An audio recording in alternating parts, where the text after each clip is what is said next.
క్రీస్తునందు ప్రియ సంగమ, ప్రభువైన యేసు నామమున మీకు శుభములు. దేవుడు మనల్ని ఆగస్టు మాసము 3వ ఆదివారం సజీలకు లెక్కించి ఈ పునరుత్థాన దినమున ఇంకొకసారి లేఖనం వాక్యం ధ్యానించే కృపనిచ్చిన దేవునికి మహిమ చెల్లిస్తూ మార్కు సువార్త 5వ అధ్యాయము లేఖనాల్లోంచి పరిశుద్ధ గ్రంథంలో నుంచి కొత్త నిబంధనలోని మార్కు సువార్త 5వ అధ్యాయం తీసి ఇక్కడ ఉన్న వచనము 25వ వచనం నుంచి కొన్ని వచనాలు. 12 ఏళ్ల నుంచి రక్తస్రావం కలిగిన ఒక స్త్రీ ఉండెను. ఆమె అనేక వైద్యుల చేత ఎన్నో తిప్పలు పడి తనకు కలిగినదంతయు వ్యయం చేసుకొని ఎంత మాత్రమునో ప్రయోజనము లేక మరింత సంకటపడెను. ఆమె యేసును గురించి విని నేను ఆయన వస్త్రములను మాత్రము ముట్టిన బాగుపడదని అనుకొని జనసమూహంలో ఆయన వెనుకకు వచ్చి ఆయన వస్త్రమును ముట్టెను.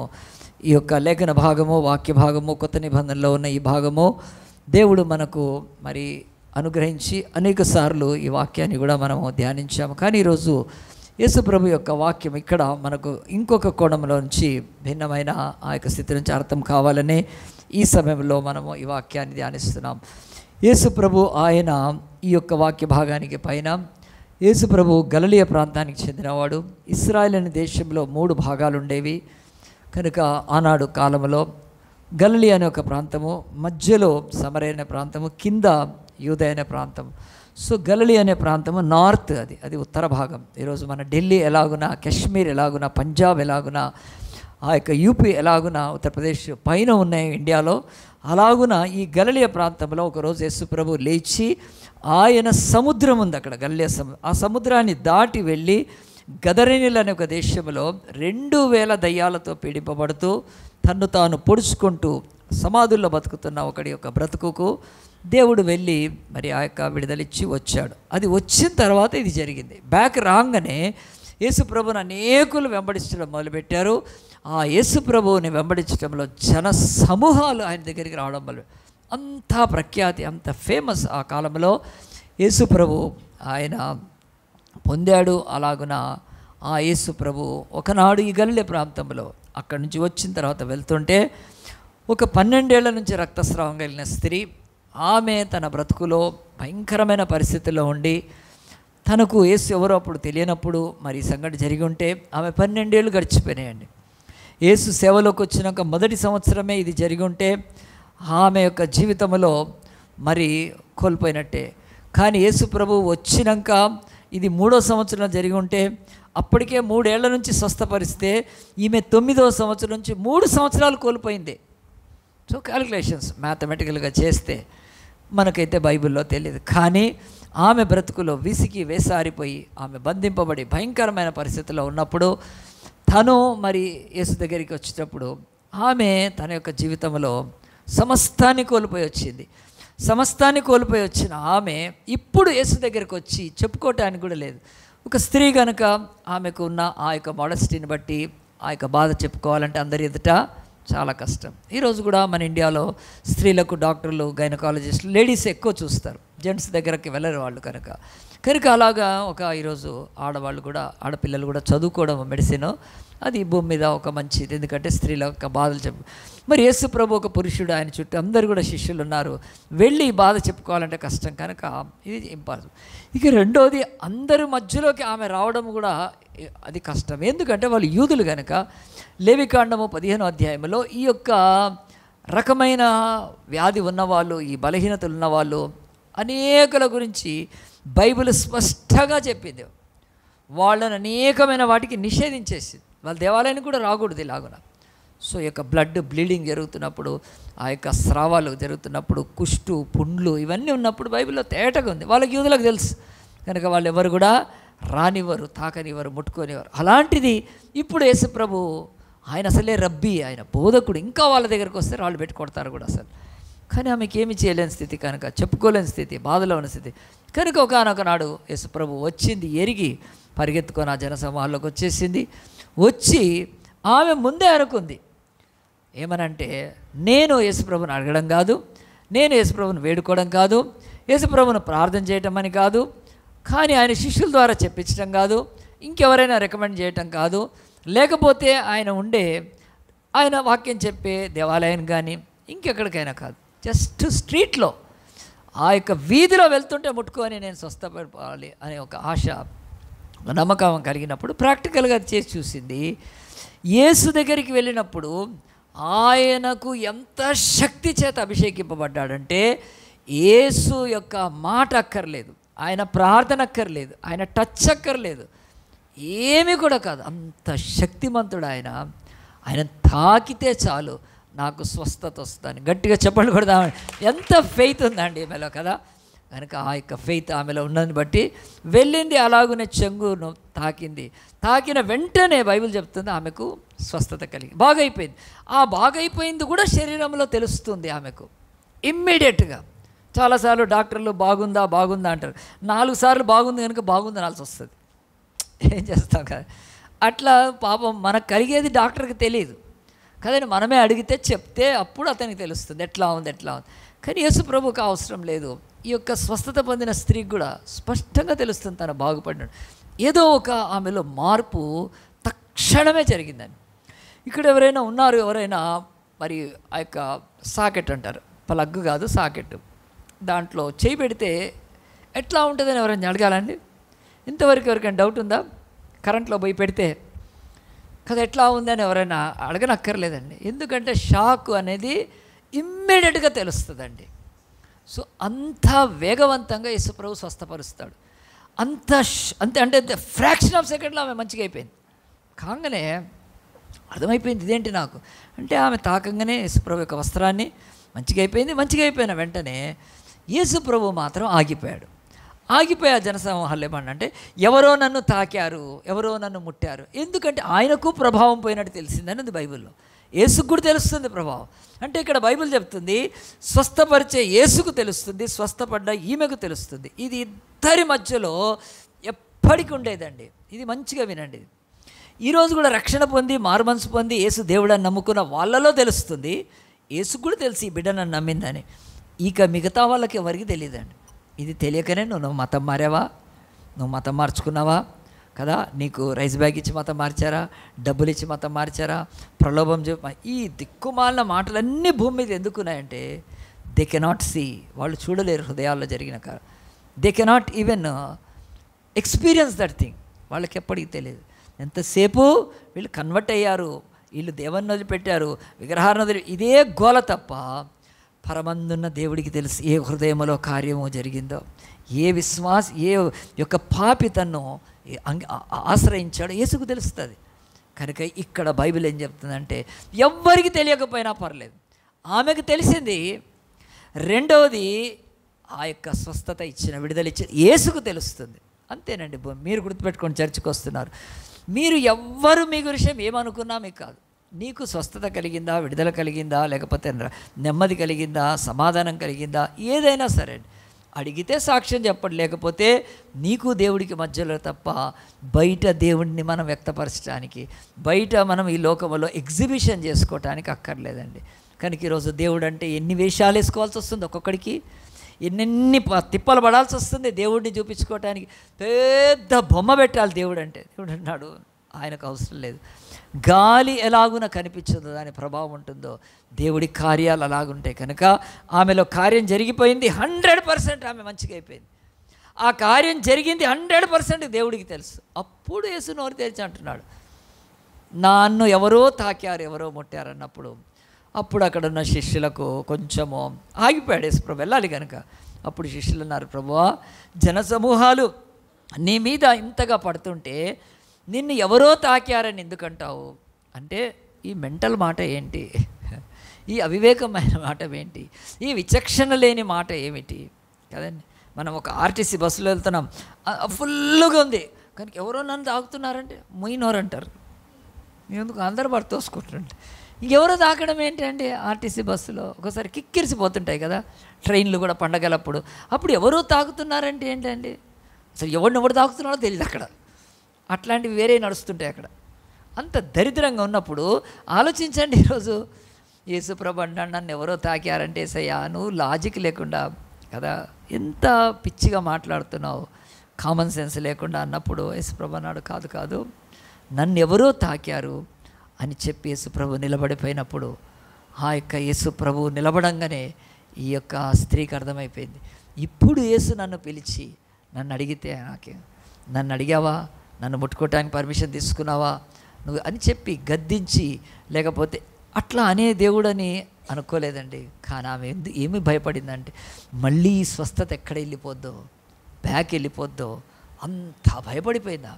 ఇక తర్వాత అక్కడ ఉండేవంతా కూడా సమాజపు స్ట్రీట్ డాగ్స్ అంటారు కదా, సమాజంలో కుక్కలు ఉంటాయి ఎక్కువ. ఆ కుక్కల్లో స్పెషల్ కుక్కలు శాస్త్రులు పరిశీలిలాగా ఉండేవాళ్ళు. వాళ్ళు ఏం చేస్తారంటే, నీది రక్తస్రావమా, నువ్వు అసలు రావచ్చా, ఇట్లా మనుషులు కలవచ్చాను, రాళ్ళు పెట్టి కొడతా అంటే ప్రాణమే పోతుంది. అందు గురించి భయపడిపోయింది. యేసు విషయంలో ఆమెకి ఆయన కనికరం గల దేవుడు, ఆయన కనుక అలాగున ఆలోచిస్తే ఆమె భయము అలాగున సమాజ భయమే. దేవుడి భయపడేది, ఆమె దేవుడిని ప్రేమిస్తుంది, ముట్టుకుంది, దేవుడి పట్ల కాదు విశ్వాసం. కానీ ఆ సమయంలో ఆమె ఏం చేసిందంటే భయంతో వణికిపోతుంటే, అప్పుడు నన్ను నేను దాచిపెట్టుకోలేను, దాక్కొని ఉండలేనని చెప్పి మార్క్స్ వార్త 5వ అధ్యాయంలో చూడండి. ఆమె యేసు అన్న తర్వాత అప్పుడు ఆ స్త్రీ తనకు జరిగినది ఎరిగి 33 భయపడి వణుకుచూ వచ్చి ఆయన ఎదుట సాగిలపడి తన సంగతి అంతటి ఆయనతో చెప్పెను. అంటే ప్రభువా, ఇప్పుడు ఇక్కడ రాసిందంతా కూడా సువార్తికుడు ఎట్లా రాశాడు మార్క్స్ వార్త అంటే, ఆమె చెప్పింది కనుక, ఆమె హృదయంలో ఉన్న దేవుడికి తెలుసు కానీ అందరికీ తెలియదు కదా. ఆమె అందరి ఎదుట చెప్పింది, నేను 12 ఏళ్ల నుంచి బాధపడుతున్నాను, నా డబ్బంతా పోయింది, నేను తిరగని ఆ యొక్క వెళ్ళని వైద్యుడు లేదు, చేసుకొని యొక్క ట్రీట్మెంట్ లేదు, నా బతుకు ఘోరంగా ఉంది, నా బతుకు చాలా బాధకరంగా ఉండింది, నేను ఎంత వేదనతో అంటే ఎన్నోసార్లు సూసైడ్ కూడా చేసుకోవాలనిపించి ఉంటుంది, ఎన్నోసారి ఈ బతుకు ఎందుకని కర్మ తలేసి కొట్టుకుంటుంది. ఏంటి రక్తస్రావం, ఈ బ్లడ్ బ్లీడింగ్ అనేది ఇది ఒక వ్యాధి కనుక, ఇది ఈరోజు మెడిసిన్లో డాక్టర్స్కి తెలుసు కనుక. ఆ భయంకరమైన పరిస్థితుల్లో పాపము దుర్వాసనతో తన యొక్క శక్తి, రక్తం పోతుందంటే శక్తి పోతున్నట్టే, డబ్బు పోతుందంటే తన బ్రతుకు పోతున్నట్టే, ఇలాంటి వ్యధలో బాధలో బతికిన నాకు ఎంత కృప ఈరోజు ఈ ప్రభు ద్వారా కలిగింది. అప్పుడేసు ప్రభు కదండి, ఆమెనేమీ గద్దించలేదండి, ఆమెనేమీ తిట్టలేదు, ఆమెనేమీ అనలేదు. కానీ యేసు ప్రభు ఆమె అన్నాడు, నీ విశ్వాసముని స్వస్థపడి, గట్టిగా చప్పట్లు కొడదామని ఇంకా ఆమెను ఘనపరుస్తున్నాడు. దేవుడు ఆమెను ఘనపరుస్తున్నాడు. God is even honouring her. నువ్వు విశ్వాసం ఉంది కనుక అట్లా, నా చెంగు కాదు కదా, నా మీద పడి కదా నన్ను కౌగిలించుకున్నాడు కూడా ఏమి రావట్లేదు, పట్టేసుకొని పూసేసుకుంటూ ఉంటారు, ఏమి రాదు. బికాజ్ నో ఫెయిత్ లేదు మీకు కనుక ఈరోజు ఇవన్నీ ఆచారాలు ఈ లోకంలో ఎన్ని చేసినా కాదు. The faith should be like her.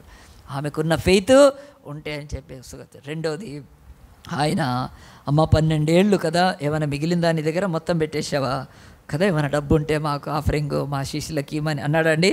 సమాధానం గలవని పొమ్మని ఆ యొక్క నీ బాధ నివారణ నీకు స్వస్థ కలుగును కాక అని ఆమెతో చెప్పాడు. ఇక నీకు ఉండదని అంటే యేసు ప్రభు ఆమె నుంచి ఏమీ ఆశించలేదు. పీస్, నువ్వు ఎంతవరకు సమాధానం లేకుండా ఇప్పుడు సమాధానం కలిగి వెళ్ళిపోమని చెప్పాడు. ఈ యొక్క కనికరం గల దేవుడు చేసిన ఈ కార్యము ఇక్కడ మార్క్స్ వార్తలో 5లో ఉంది కదా, ఇదంతా వింటున్నాం. కనుక ఇక్కడ ఎవరైనా ఉంటే మిమ్మల్ని మోసపుచ్చేవారు ఉంటే వారి కొరకు మన న్యూ టెస్ట్మెంట్ చర్చ్ అంటే ట్రూత్, సత్యాన్ని చెప్తుంది కనుక సత్యం కొరకు ఏమన్నా కానీ తప్ప ఇక సత్యం తప్ప. యేసు ప్రభు చెంగులో స్వస్థత లేదు కనుక పాస్టర్లు ఇప్పటికీ పాస్టర్లు డిఎం పాస్టర్స్, డిమాటోళ్ళు కాదు, డిఎం పాస్టర్స్, దిక్కుమాలిన పాస్టర్. యేసు చెంగులో స్వస్థత ఉందని ప్రార్థన చేస్తారు. ఆయన చెంగులో ఏమి స్వస్థత లేదండి, ఆయన చెంగులో లేదు, ఆయన ఉమ్ములో లేదు స్వస్థత కదా.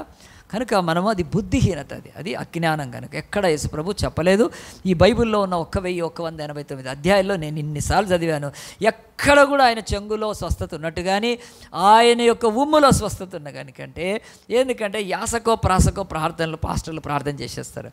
అంటే ప్రార్థన చేస్తూ ఉంటే ఇప్పుడు పాట పాడుతుంటే వస్తుంది కదా మనకి, అలాగునమాట. ప్రభువా కదా నీ ఉమ్ములో స్వస్థత, నీ వస్త్రంలో స్వస్థత. అప్పుడు నేను వెనక నుంచి నీ నోరు మూయరా అంటాను నేను పాస్టర్ల మీటింగ్లో. ఏమిటి బుద్ధిహీనత? వస్త్రంలో స్వస్థత ఉంటే యేసుప్రభు వస్త్రాలు దొంగిలించేవాళ్ళు, యేసుప్రభు వస్త్రాలు ఎత్తుకొని పోయేవారు కదా, యేసుప్రభు వస్త్రాలను తీసుకెళ్ళి ఆ యొక్క పూజ చేసేవాళ్ళు. అదంతా వెర్రితనం అండి. మరి అంతమంది తాగితే రాలేదు, ఫెయిత్ కనుక తప్ప ఏమి అలాంటి మోసాల్లో ఉండదు. ఎందుకని చెప్తానంటే కర్చీఫ్లు అమ్మాడు ఒకడు కనుక, హైదరాబాద్లో కర్చీఫ్లు అమ్మి ఇప్పుడు పోయి బెల్లంపల్లిలో పెట్టుకున్నాడు వాడు. సో కనుక కర్చీఫుల్లో లేదు, కర్చీఫులు ఇవంతా మోసగాళ్ళు.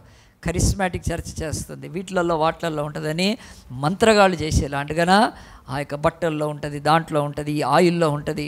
అంతా బుద్ధిహీనత. అది బైబిల్ లేదు, ఒప్పుకోదు. బైబిల్ స్పెషల్ ట్రూత్ డాక్ట్రిన్ బైబిల్లో ఉంది కనుక ఈమెకు స్వస్థత కలిగింది. యేసుప్రభు అన్నాడు కనుక, అమ్మా నా చెంగు నేను స్వస్థపరిచి అంటే ఒక పాట రాసేసేవాడు ఈరోజు ఒకడు కదా. అన్నాడు యేసుప్రభు నా చెంగులో అని అన్నాడా? అస్సలేం లేదు. ఒకటే అంటున్నాడు, your faith has brought you this healing. నీలో ఫెయిత్ ఉంది, విశ్వాసంగా. ఈరోజు ఫెయిత్ లేకపోతే ఒక భర్త భార్యను ఎడబాసిపోతాడండి. ఒక ఫెయిత్ లేకపోతే ఒక ఆఫీస్లో జాబ్ వదిలేస్తారు. కానీ ఒక ఫెయిత్ లేకపోతే జాబ్ పోతుంది. కనుక అంత ఫెయితే కదా. ఒక స్త్రీ పురుషుడు ఎట్లా కలిసి జీవిస్తున్నాడు? నా భార్య మోసం చేస్తుందంటే ఇంకేం బతుకుతాడండి? భర్త వదిలిపారేస్తాడు కదా. ఒక భర్త నన్ను మోసం చేస్తున్నాడంటే ఆమె కుమిలిపోద్ది, ఏదో వదిలిపారేస్తుంది. సో ఇద్దరి మధ్యలో ఫెయితే, నమ్మకమే ఉండాలి. సో దేవుడు అంటున్నాడు, నేను దైవాన్ని, నేను స్వస్థపరిచే దేవుణ్ణని నమ్మావు, నువ్వు నాకు ఆ శక్తి ఉందని నమ్మావు. నేను సృష్టికర్తనని తాకకుండా, ముట్టకుండా, వైద్యం చేయకుండా, మందు ఇవ్వకుండా, ఇంజక్షన్ వేయకుండా ఐ కెన్ హీల్ యూ అని నమ్మావు నువ్వు. అది ఫెయిత్ అంటే. ఈరోజు ఎందుకు పారాషూట్ ఆయిల్ పట్టుకొని తిరుగుతారు క్రిస్టియన్స్?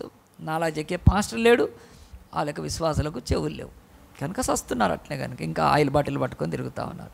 మరి ఆయిల్ రాసి ప్రార్థన చేయకూడదు అని చేయమన్నాడు. ఎవడు పెద్దలు చేయమన్నారు? ఎవడు పెద్దలు కాదు కదా, వాళ్ళు చేయాలి, చేస్తే వస్తుంది. అది కూడా ఇంటికి వచ్చి చేయొచ్చు, నువ్వు వచ్చి చేయించుకోవచ్చు. సో ఆయిల్తో మాత్రం స్వస్థత ఎక్కడ లేదని. సో యేసుప్రభు ఆయన శిష్యులు కూడా ఎక్కడ ఆయిల్ పట్టుకొని తిరగలేదు. వాళ్ళు ఫెయిత్ చూస్తున్నారు, విశ్వాసం చూస్తున్నారు. సో ఇది మొదటిది కనుక ఆలోచించండి. ఈమెకు దేవుడు గొప్ప డెలివరెన్స్, గొప్ప కృపనిచ్చాడు. మార్క్స్ వార్త 2వ అధ్యాయంలోకి రండి, ముందుకు రండి. ఇక్కడ ఇదే ప్లేస్ కనుక ఇందాక గలిలయ సముద్రం నుంచి బ్యాక్ వచ్చాడు కదా. ఆ ప్రాంతాలన్నీ కపెర్నహూము, నజరేతు, ఆ తర్వాత ఆ చిన్న చిన్న ప్రాంతాలు అక్కడ ఉండేవి. కనుక యేసు ప్రభు మరి ఆ యొక్క నీళ్ళ ద్రాక్షారసం చేసిన ఊరు నాయిన్. ఆ యొక్క ఏం ఊరు అది? యేసు ప్రభు నీళ్ళ ద్రాక్షారసం చేసిన ఊరి పేరు చెప్పండి. Conan. Very good, very good. అవన్నీ దగ్గర ఉండే కనుక ఇక్కడ హైదరాబాదు, మిర్యాలగూడ, నల్గొండ అంత దగ్గరే కదా మన యొక్క తెలంగాణలో ఈ ప్రాంతంలో. అట్లనే యేసు ప్రభు ఆ ప్రాంతంలో ఉంటూ ఒక ప్రాంతాన్ని కేంద్రంగా చేసుకున్నాడు, సెంట్రల్ ఆఫీస్గా చేసుకున్నాడు. అది అక్కడికి వచ్చినట్టుగా బైబిల్ చెప్తుంది. కొన్ని దినములను బట్టి ఆయన మరల కపెర్నహూములోనికి వచ్చెను. మార్క్స్ వార్త 2వ అధ్యాయం, gospel according to mark 2nd చాప్టర్లో కపెర్నహూములోకి వచ్చాడు. ఆయన వచ్చినప్పుడు మరి ఆయన ఇంట ఉన్నాడని వినవచ్చినప్పుడు అనేకులు కూడి వచ్చిరు కనుక వాకిటైనా వారికి స్థలం లేకపోయింది. బైబిల్ చెప్తుంది యేసుప్రభు ఎక్కడుంటే అక్కడ కిక్కిరిసిపోతుంది, ఎక్కడుంటే అక్కడ అనేకులు. యేసుప్రభు ప్రఖ్యాతి, యేసుప్రభు కృప, యేసుప్రభు ప్రేమ అంత గొప్పది కనుక ఆనాడు అనేకులు ఆయన. ఇది ఇల్లు ఎవరిది?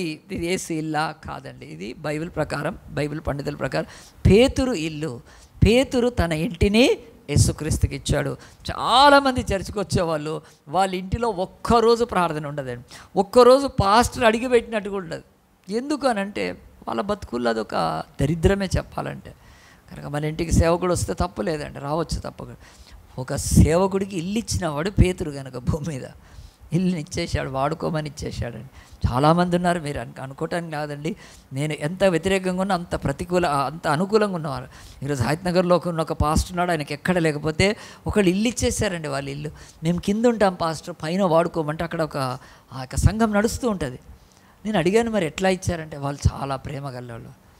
మరి ఏమన్నా ఇవ్వాలంటే ఇస్తా అంటే వద్దన్నారు. కానీ అట్లీస్ట్ ఏదైనా నేను ఒక 5,000 ఇస్తాడంటే కరెంటు అంటే వాటికి ఏదైనా మెయింటెనెన్స్ కోసం. అట్లాంటి వాళ్ళు ఉన్నారు. ఇంటిని సంఘం కొరకు ఆ యొక్క ఆరాధన నడవటానికి ఇచ్చేవాళ్ళు ఉంటే, కొంతమంది ఇంట్లో పాస్టర్ కానీ ఎవడు రావద్దు ఇంట్లో వాళ్ళు, అలాగున బతుకులు ఉంటాయి. కనుక పేతురు ఎంత ధన్యుడు అండి, తన ఇంటిని యేసుప్రభుకి ఇచ్చేసేసాడు. కాబట్టి యేసయ్య వాడుకో, నా ఇంటిని వాడుకో, నీకంటే ఎవరు కదా, భూమి ఆకాశం చేసిన దేవుడు, నరుడుగా మా మధ్యలో ఉన్నావు, నువ్వు మా ఇంట్లో ఉంటావు, ఎంత గొప్ప. ఈరోజు ఎవడైనా సినిమా యాక్టర్ ఇంటికి వస్తే కానీ, ఎవరైనా పొలిటికల్ యాక్టర్ పొలిటీషియన్ ఇంటికి తబ్బిబ్బై తన్మయం చెందిపోయి కళ్ళల్లోంచి నీళ్ళు గారిపోతాయి ఆ దిక్కుమాలిన మొహాలకు. కానీ ప్రభు ఆయన సేవకులు కానీ ప్రభు పేరట కొద్దిమంది పరిశుద్ధులని ఇంట్లోకి వస్తే ఎంత ధన్యత అండి, అది ఊహించలేదంతా. గుర్తుపెట్టుకోండి. అలాగున్న బైబిల్ ఇక్కడ చెప్తుంది, యేసు ప్రభుకు పేతురు తన ఇల్లు ఇచ్చేస్తే ఇంట్లోకి వచ్చాడు యేసుప్రభు. వచ్చినాక ఆయనను రెస్ట్ తీసుకొని ఇస్తున్నారు, అస్సలు లేదు, అందరూ మళ్ళీ ఇంట్లోకి వచ్చేసేసారు. రాగానే యేసుప్రభు కూడా ఆయన సమయం ఎంతో ఆయనకు తెలుసు కనుక ఆయన విశ్రాంతి తీసుకుంటూ భోజనం చేస్తూ రెస్ట్ తీసుకోలేదు. కానీ ఆయన ఇంటి ఉన్నాడని వినవచ్చు, అనేకులు కూడి వచ్చిరు కనుక వాకిటైనా వారికి స్థలం లేకపోయాను. ఆయన వారికి వాక్యము బోధించుచుండగా యేసుప్రభు ఏం చేస్తున్నాడండి? వాక్యము. సో ఈ మాట కూడా వాక్యము బోధించాలి. సో ఏ చర్చిలో మరి వాక్యము బోధ ఉండదో అది చర్చి కాదు. సో ఈరోజు చర్చిలో అన్నీ వేరేవి ఎక్కువ అయిపోయినాయండి, చాలా ఎక్కువ అయిపోయి చర్చిలు నాశనం అయిపోయి అవి చివరి స్టేజ్కి చేరుకున్నాయి. చర్చిలో వాక్యం ఉండాలి, ఎందుకనంటే నేను చెప్తాను, చర్చిలో వాక్యం అంటే దానికి ఉట్టి ఆదివారం కాదు, చర్చిలో బైబిల్ స్టడీ ఉండాలి. ఏ చర్చిలో బైబిల్ స్టడీ లేదో అది చర్చ్ కాదు, గుర్తుపెట్టుకోండి. అది చర్చ్ కాదు, దాన్ని త్వరగా వదిలిపెట్టాలి అట్లాంటి చర్చ్. ఎందుకంటే బైబిల్ చెప్తుంది, యేసు ఆయన బోధించి ఆ బోధను స్థిరపరిచి, ఆ బోధను ఘనపరిచి, ఆ బోధలో శక్తి ఉంచి ఆ బోధన అప్పచెప్పి వెళ్ళాడు. కనుక యేసు ప్రభు అన్నాడు, పరలోకంలో భూమి మీద నాకు సర్వాధికారి, మీరు వెళ్ళి సమస్యలను తండ్రి యొక్క కుమారుని పట్ల బాప్తి, నేను మీకు ఏ సంగతి వారికి బోధించండి అని చెప్పాడు. సో బోధ అనేది చర్చిలో ఉంటే మెల్లగా అన్నీ తెలిసిపోతాయి మనకు. సో ఆ బోధ, పిల్లల్ని స్కూల్కి పంపించకుండా మీరు వదిలిపెట్టండి, వాళ్ళు ఏమవుతారు? పనికి మానవారు, ఏమి తెలియదు, తర్వాత ఏమి రాదు వాళ్ళకు. బట్ స్కూల్ చిల్డ్రన్కి వెళ్తే బోధింపబడతాడు, సైన్స్, మ్యాథ్స్, సోషల్ అన్నీ కూడా బోధ. ఆ ఏజ్ ఆ ఏజ్లో ఏం చేసేది ఉంది? ఆ ఏజ్లో ఆ చిన్నపిల్లలకు కదండి, వాళ్ళు ఉద్యోగం చేయాలా, కష్టపడాలా, మిలిటరీలో ఉండాలా, బస్సులతో ఏమి అక్కర్లేదు. బోధ. యేసు ప్రభువు కూడా సంఘంలోకి రక్షణ పొందిన వాళ్ళకు బోధ ఇచ్చాడు. ఆ బోధ ఈ చర్చ్ చేస్తుందండి. మన దగ్గర స్ట్రాంగ్ బైబిల్ స్టడీ ఉంటుంది, సెమినార్స్ కూడా పెడతాను. ఎందుకంటే మీరిచ్చే ఒక్క డబ్బు సంఘానికి ఆయనకి ఏం పనికి రాదు. But when you receive the word of God మీ బ్రతుకులు మారుతాయి. సో యేసు ఏం చేస్తున్నాడు? బోధిస్తున్నాడు ఆయన. ఎందుకంటే బోధ అది మన యొక్క జీవితాన్ని మారుస్తుంది, క్రీస్తు బోధ. ఎందుకంటే ఈ లోకంలో ఎన్నో బోధలు ఉన్నాయి. బుద్ధుడు బోధించాడు కదండి, ఆ యొక్క జైన్లు బోధించారు, ఈ లోకంలో ఎంతోమంది బోధించారు. కానీ వాళ్ళ బోధలు ఏవి కూడా ఈ భూమి మీద నిలబడలేదు. యేసు బోధ ఈరోజు ఆయన వాక్యము 3658 భాషల్లో గట్టిగా చెప్పండి కొడదామా అండి. తీసుకురండి, భగవద్గీత తీసుకురండి, మహాభారతం తీసుకురండి, ఋగ్వేదం తీసుకోండి, యజుర్వేదం, సామవేదం, అధర్వేదం, ఆ తర్వాత శివపురాణము, గరుడ పురాణం, ఏదైనా తీసుకొని రండి. ప్రపంచంలో ఖురాన్ కానీ ఎవ్వడదైనా ఈ బోధకు ఏవీ నిలబడట్లేదు. దీని ముందు దిగదుడుపు ఏది పనికిరావు అసలు. సత్యము ఆ బోధ. కనుక యేసు ఆ రోజు కూడా వాళ్ళ ఇంట్లో ఉండి వాళ్ళకు బోధిస్తున్నాడు. కనుక మీరు వెళ్ళే చర్చ్ బోధించే చర్చ్ అయి ఉండాలి. అది టీచింగ్ చర్చ్, బైబిల్ స్టడీకి అటెండ్ కావాలి వీక్లో. ఈ ఒక కాలంలో నేను వారానికి 4 బైబిల్ స్టడీస్ బ్యాచెస్ కండి. ఎంతోమంది క్రీస్తులు వాళ్ళు ఏమి నా దగ్గర ఉండనక్కర్లేదు, వాళ్ళ కానుకలు. బట్ దేవుడు వాళ్ళకి ఏమి ఇచ్చాలో వాళ్ళు ధన్యులు. వాళ్ళకి నేను చెప్పాను, నేను ధన్యుండి అంతే. కనుక 4 బ్యాచెస్ చెప్పేవాడిని అండి వీక్లోనే. కనుక మళ్ళీ అది కాక శుక్రవారం, మళ్ళీ శనివారం, మళ్ళీ ఆదివారం. దేవుడు అంత శక్తి నాకు ఇచ్చాడు, బోధిస్తాడు. ఇప్పుడు అంత లేదు కనుక ఒక్క బ్యాచ్ ఉంది. దేవుని చిత్తమైతే త్వరలో ఇంకొక బ్యాచ్. ఎందుకంటే యూత్ చాలామంది రక్షణ పొందారు మన చర్చిలో. వాళ్ళకు దేవుడు వాక్యం కావాలి. ఈరోజు ఎన్నో చర్చిలకు వెళ్ళే వాళ్ళకు ఏబిసిడీలు తెలియదు, వాక్యంలో బైబిల్లో ఓనమాలు తెలియదు. కనుక గాలికి కొట్టుకొని పోయినట్టు ఏ బోధ కంటే ఆ బోధకు వెళ్ళిపోతున్నారు, స్థిరత్వం లేక. కనుక యేసు ఆయన అక్కడ అద్భుతాలు ఏం చేయడానికి ఆ ఇంట్లో లేడు, ఆయన పాటలు పాటించడానికి ఇంట్లో లేడు, ఆయన ఇంకేదో మైమరిచి భ్రమపరిచి ఏదో ఆకర్షణ. Simply is the teaching the word of God. What is the word of God? Kingdom of God. దేవుని రాజ్యము గురించి ప్రకటిస్తున్నాడు, మారు మనసు గురించి ప్రకటిస్తున్నాడు, మనుష్యులు తమ జీవితాలను కట్టుకోవటానికి బోధిస్తున్నాడు యేసు ప్రభు. కనుక ఆ యొక్క బోధ ఈరోజు బైబిల్లో ఉంది, క్రీస్తులో ఉంది, సంఘంలో ఉంది. కొన్ని లక్షలు పెట్టినా ఎవడో ఈరోజు ఫ్యామిలీని కట్టుకోలేకపోతున్నాడండి. ఎంత పెట్టినా ఈ భూమి మీద లేదు. ఎన్ని కౌన్సిలింగ్స్కి వెళ్ళినా, ఎన్ని కోర్టులు, ఎన్ని పోలీస్ స్టేషన్లు, ఎన్ని కౌన్సిలింగ్లు, ఎక్కడా లేదండి ఈరోజు ఆ బాధ. నిన్న రాత్రి నేను ఇంకా ప్రిపేర్ అవుతూ ఉన్నప్పుడు టక్కుమని ఒక న్యూస్ వచ్చింది. ఒక అమ్మాయి ఆ యొక్క మెడ్రాస్ హైకోర్టులో ఆ యొక్క కోర్టులో నుంచి ఫస్ట్ ఫ్లోర్ నుంచి దుంకి కింద 14 years అమ్మాయి అండి. ఎందుకు అని అంటే ఎంత బాధ. అంత ఆర్టికల్ చదివానండి నేను, టైమ్స్ ఆఫ్ ఇండియాలోనో ఇంకో దేంట్లోనో చదివాను. వాళ్ళ అమ్మ నాన్న ఇద్దరు విడిపోయారండి. ఆ యొక్క కోర్టుకు వచ్చింది కేసు. కనుక ఆ అమ్మాయిని మరి వాళ్ళ నాన్న దగ్గరికి వద్దు, వాళ్ళ తల్లి దగ్గర ఎక్కడో దూరంగా ఉంటుంది, ఆ యొక్క కోయంబత్తూరులో, అక్కడికి పంపించాలంటే ఈ అమ్మాయిని గవర్నమెంట్ హోమ్లో పెట్టమన్నారండి. ఆ జడ్జి చెప్పంగానే అందరు చూస్తున్నా కానీ పోలీసు వాళ్ళు దుంకేసిందండి పైకి కింద. పాపం దెబ్బలు తగిలినాయి. ఆ పిల్లలు తీసుకొని హాస్పిటల్ తీసుకెళ్ళి ఇక పెద్ద కేసు ఉందని అది సంచలనం నిన్ననే జరిగిందండి. అది ఆ యొక్క హైకోర్టులో, ఇది మద్రాస్ హైకోర్టులో జరిగింది. సో ఎందుకు నేను చెప్తానంటే, ఎన్ని డబ్బులు పెట్టుకుని ఎవడు కుటుంబాలను కట్టుకోలేకపోతే, తమ పిల్లల్ని సరిగా పెంచుకోలేకపోతున్నారు. ఈ బైబిల్ ఎంతదంటే ధన్యమైనది, బోధిస్తుంది కనుక, బోధించి నీ బ్రతుకును కడుతుంది కనుక. యేసు చూడండి, ఆయన బోధిస్తూ ఉండగా ఏం జరిగింది? బోధిస్తూ ఉండగా బైబిల్ అంటుంది, కొందరు పక్షవాయు గలవారు ఒక మనిషిని నలుగురి చేత మోయించుకొని ఆయన దగ్గర తీసుకొని వచ్చారు. చాలామంది కూడి ఉన్నందున వారు ఆయన దగ్గర చేరలేక ఆయన ఉన్న చోటికి పైగా ఇంటి కప్పు విప్పి సందు చేసి పక్షవాయుల వారిని పరుపుతోనే దింపారు. సో ఇది ఒక సండే స్కూల్ కథలాగానే ఉంటుందండి. పెద్ద నేను ఇక్కడ స్క్రీన్ మీద కూడా కనిపిస్తుంది. ఒకటి గుర్తుపెట్టుకోండి, యేసు దగ్గరికి వచ్చారు వీళ్ళు. ఎవరిని తీసుకొచ్చారు? ఒక పక్షవాయు గలవాన్ని తీసుకొచ్చారు. వాడిని ఎట్లా తీసుకొచ్చారు? బస్తాలో కట్టి తీసుకొచ్చారా? సచ్చి ఉంటాడు బస్తాలో. అండ్ ఎట్లా తీసుకొచ్చారు? గుర్రం మీద తీసుకొని రాలేదు, గాడిద మీద తీసుకొని రాలేదు, కారులో తీసుకొని రాలేదు, ఆ యొక్క రథంలో తీసుకొని మోసుకొని తీసుకొచ్చారు. ఆనాడు అంతకంటే లేదండి. ఈరోజు కూడా హాస్పిటల్కి వెళ్ళాక హాస్పిటల్లో దేని మీద తీసుకెళ్తారు మనల్ని? అంతే అండి, సింపుల్. అంతే. కానీ వాళ్ళు తీసుకొని వస్తే లోపలికి వెళ్ళాలంటే అలాగే ఇది లేదు. కానీ వాళ్ళు లోపలికి వెళ్ళకపోతే ఏం చేయొచ్చు? కొంతసేపు ఉండి ఆ యొక్క వ్యక్తితో మాట్లాడి, యేసు ప్రభు ఈరోజు బోధ అయిపోయిన తర్వాత, లేకపోతే ఆయన వెళ్ళి నెక్స్ట్ డే మళ్ళీ ఇంకో రోజు అనుకోలేదండి. వాళ్ళు పోస్ట్పోన్ చేయలేదు.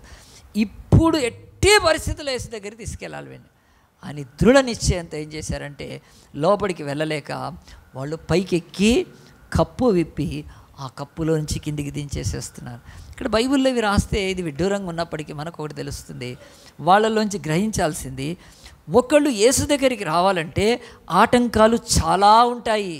వీడి బతుకులో వీడు అసలు యేసు దగ్గర ఆడు పక్షవాయు, వాడు ఎప్పుడు లేవలేడు, నడవలేడు, కథం వాడాడు, సచ్చిన శవమే, బతికున్న శవమే, వాడు రాలేడు. ఎవరో తీసుకొని రావాలి, వాళ్ళకి డబ్బులు ఇవ్వాలి, స్ట్రక్చర్ కావాలి, ఆ యొక్క మోసేది కావాలి, ఆ తర్వాత దూరం నడవాలి, ఆ తర్వాత అక్కడ దాకా వచ్చినాక అందరు మనుషులు అడ్డు. యేసు దగ్గరికి రావటానికి ఆటంకాలు 100 ఉంటాయి. గుర్తుపెట్టుకోండి, మన జీవితాలలో ప్రభు దగ్గరికి రావటం ఎన్నో ఆటంకాలు ఉంటాయి. ఈజీగా ఎవరు యేసు ప్రభు దగ్గరికి రాలు. ఈజీగా అంటే గంగలో పోయి మునిగి రావచ్చు, ఈజీగా అంటే కృష్ణానదిలో మునిగడమే, ఈజీగా అంటే ఈరోజు భూమి మీద ఉన్న ఏ టెంపుల్స్కి ఎవడేదైనా పోనీ ఈజీగా చర్చికి కూడా రావచ్చు. బిల్డింగ్ యేసు దగ్గరికి రాలేవు నువ్వు, గుర్తుపెట్టుకో. తండోపతండాలుగా ఈరోజు చర్చిలకు వెళ్తున్నారు కదా, వేస్ట్. అదంతా కూడా వేల మంది క్రీస్తు దగ్గర రావడం అంత సామాన్యం కాదండి. చాలామంది వస్తున్నారు, జాతరలలాగా వస్తున్నారు. దేవుడికి తెలుసు మీరు నాకు దగ్గర ఏనాడు వచ్చారు. బికాజ్ శరీరాలు వస్తున్నాయి, మనసు వస్తుంది తప్ప ఆ యొక్క చిత్తము రావట్లేదు. సో ఈ యొక్క వ్యక్తులు ఏం చేశారు? యేసు దగ్గరికి ఖచ్చితంగా వెళ్ళాలనుకున్నప్పుడు ఆటంకం వస్తే పైకి ఎక్కారు, ఇప్పేశారు. ఇది నమ్మచ్చా అంటే నమ్మచ్చా అండి. నాకు అనుభవం. నేను ఒకసారి కొన్నేళ్ల క్రితం తాండూరు వెళ్ళాను. అక్కడ పరిగి బంటవారం అని అక్కడ VBSల గురించి వెళ్ళాం. అక్కడ ఒక రోజు రాత్రి ఇట్లా పైకి చూస్తే మొత్తం ఉన్నాయి. నాకు భయం వేసింది, రాళ్ళు పడవా అంటే. అక్కడ తాండూరు పరిగి ఆ ప్రాంతాలలో ముఖ్యంగా ఇప్పుడు కాదులే కానీ పైన రూఫ్ ఎట్లేసేవాళ్ళు తెలుసా అండి? రేకులు కాదు, తాటాకులు కాదు, అవి కాదండి, రాళ్లే పరుస్తారు. ఇట్లా 2 కట్టెలు పెట్టి ఆ యొక్క కట్టెల మీద రాళ్ళు పెంచుతారు. అది రూఫ్ అనేది. అక్కడ పైకి చూసి నేను పడదా అన్నాను. ఏం పడదన్నారు? లేడా వండుకోనన్నా. నేను పడితే నాకు భయం వేసింది. అట్లా ఉన్నాయి రాళ్ళు, పైకి ఎవరు ఎక్కర్లేండి. కానీ అలాగూ నా రాళ్ళు తీసేయచ్చు తెలుసా అండి. సో బైబిల్ చెప్తుంది ఏమి, ఈ యొక్క కల్పితం కాదు ఇది, ఈ యొక్క లేకపోతే పురాణాల్లో ఉండేలాంటిగా కాదు. రూఫ్స్ ఉండేవి అట్లా, దాన్ని ఇప్పొచ్చు, డిస్మాంటిల్ చేసుకోవచ్చు. వీళ్ళు ఒకటే ఆలోచించారు, ఈరోజు యేసు దగ్గరికి వెళ్ళాలని ఆ కప్పును విప్పి దించారంటే బైబిల్ ఒకటి చెప్తుంది, మనం దేవుని దగ్గరికి వెళ్ళడానికి ఆటంకాలు వస్తే సాకులు చెప్పకూడదని. సాకులు చెప్పకూడదు. చాలామంది చర్చికి దేవుని దగ్గరికి వెళ్ళటానికి సాకులు చెప్తారండి. ఎందుకంటే ఈరోజు జలుబు వచ్చింది, ఈరోజు కడుపు నొప్పి వచ్చింది, ఈరోజు నీళ్లు రాలేదు, ఈరోజు సర్వెంట్ రాలేదు, ఈరోజు బంధువులు వచ్చారు కదా, అదే బంధువులు అంటే రాబంధువులు వచ్చారు, దిక్కు మాలిని 100 చెప్తారండి. ఎప్పుడు కూడా సాకు కాదండి. ఈరోజు దేవుడి దగ్గరికి వెళ్ళటానికి నువ్వు సాకులు చెప్తున్నంత కాలము నీకు విడుదల ఉండదు. నువ్వు రావాలి ఖచ్చితంగా, ఆటంకాలు దాటి రావాలి. కనుక నిన్నగాక మొన్న 15th ఆగస్టు రోజు మంచి సెమినార్ పెట్టామండి. ఎంతమంది వచ్చారండి? చాలామంది సాకులు. ఎందుకంటే ట్రాన్స్పోర్టేషన్ లేదు. ఈ నుంచి ఊర్లోకి వెళ్తారే వందల రూపాయలు పెట్టుకొని. ఎప్పుడైనా దేవుడి దగ్గరికి వెళ్ళడానికి డబ్బులు ఖర్చు పెట్టుకొని ఒక ఓలా బుక్ చేసుకోవడానికి, ఒక ఊబర్ బుక్ చేసుకోవడానికి ఎందుకండి అంత ఇది?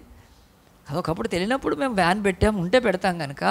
అసలు ఒక 100 రూపాయలు తీసుకొని పెట్టుకొని దేవుడి వాక్యం కొరకు వెళ్ళటానికి మనకు ఆటంకం ఏంటి? వచ్చి ఇక్కడ అందరు ఉంటే అని ఎత్తుకొని తీసుకెళ్తారా? ఏం తీసుకెళ్తారు? చిన్నపిల్లకి తీసుకెళ్తాం, చిన్నపిల్లకి అరేంజ్ చేస్తాం.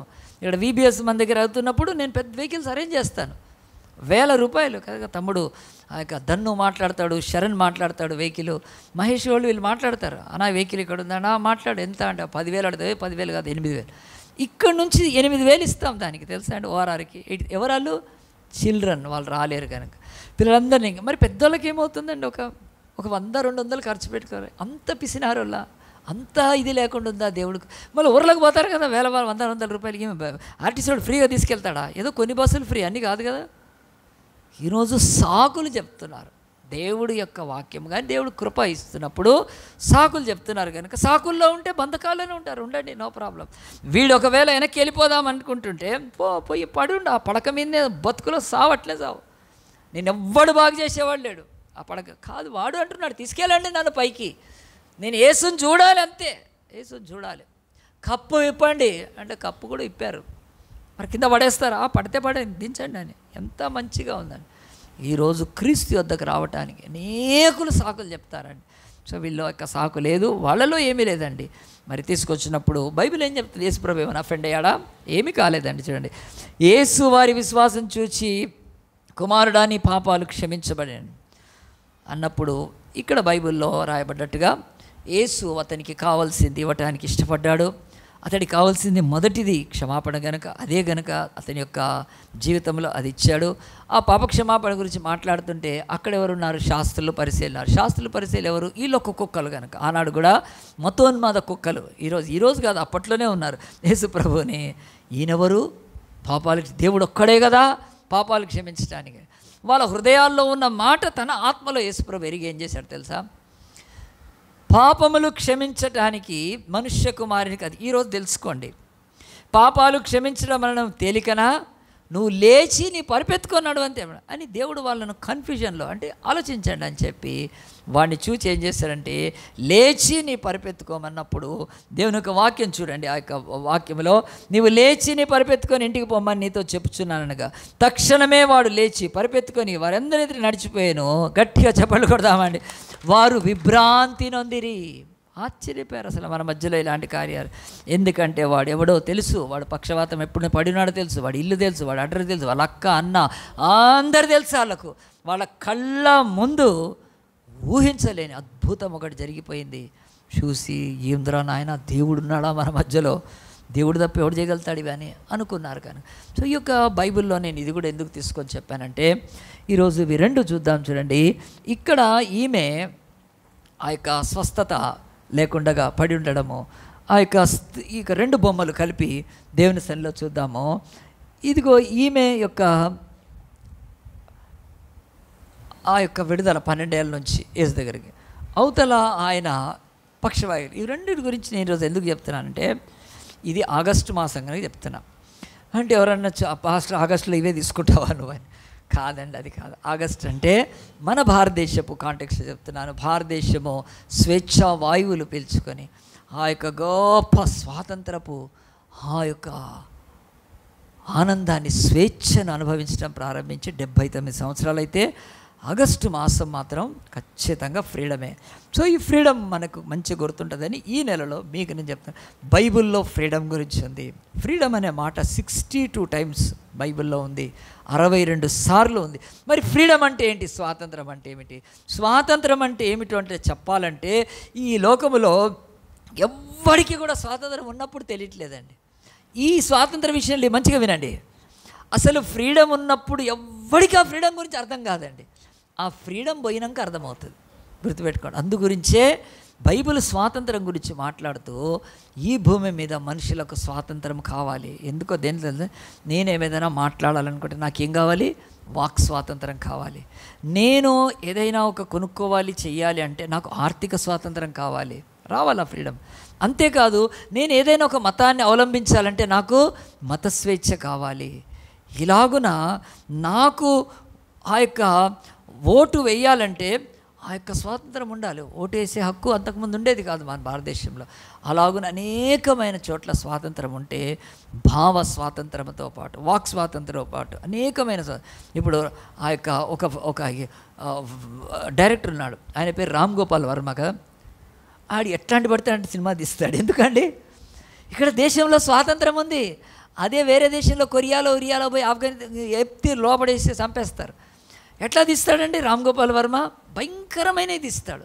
ఆయన ఎట్లా తీయగలుగుతున్నాడు ఆ ఫిల్మ్స్ అంటే? There is a lot of freedom ఈ దేశంలో. వాళ్ళ యొక్క భావాలను వ్యక్తపరచడానికి ఏ ఫిలిం అయినా తీయచ్చు. అదేమన్నా గొడవ అయితే తర్వాత కానీ తీయచ్చు స్వేచ్ఛ. అలాగున ఇన్ని స్వేచ్ఛలుంటే యేసు ప్రభు కూడా ఈ లోకములో ఆయన స్వేచ్ఛ గురించి మాట్లాడుతున్నాడు. ఆయన స్వేచ్ఛ ఇచ్చే దేవుడు. 2 వచనాలు చూడండి. వచనాలు చూపించి నేను ముందుకు వెళ్తాను. యోహాను సువార్త 8వ అధ్యాయం తీయండి. దేవుని యొక్క వాక్యము ఈ భూమి మీద 8.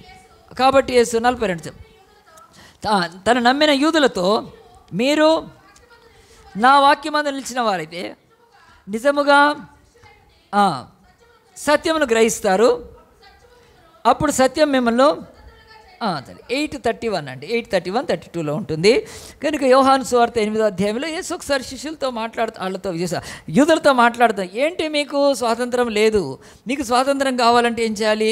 మీరు సత్యాన్ని అంగీకరించాలంటే నన్ను వెంబడించాలి. ఒక్కసారి నన్ను వెంబడిస్తే మీరు సత్యాన్ని గ్రహిస్తారు, ఆ తర్వాత సత్యం మిమ్మల్ని స్వతంత్రులుగా చేస్తుంది.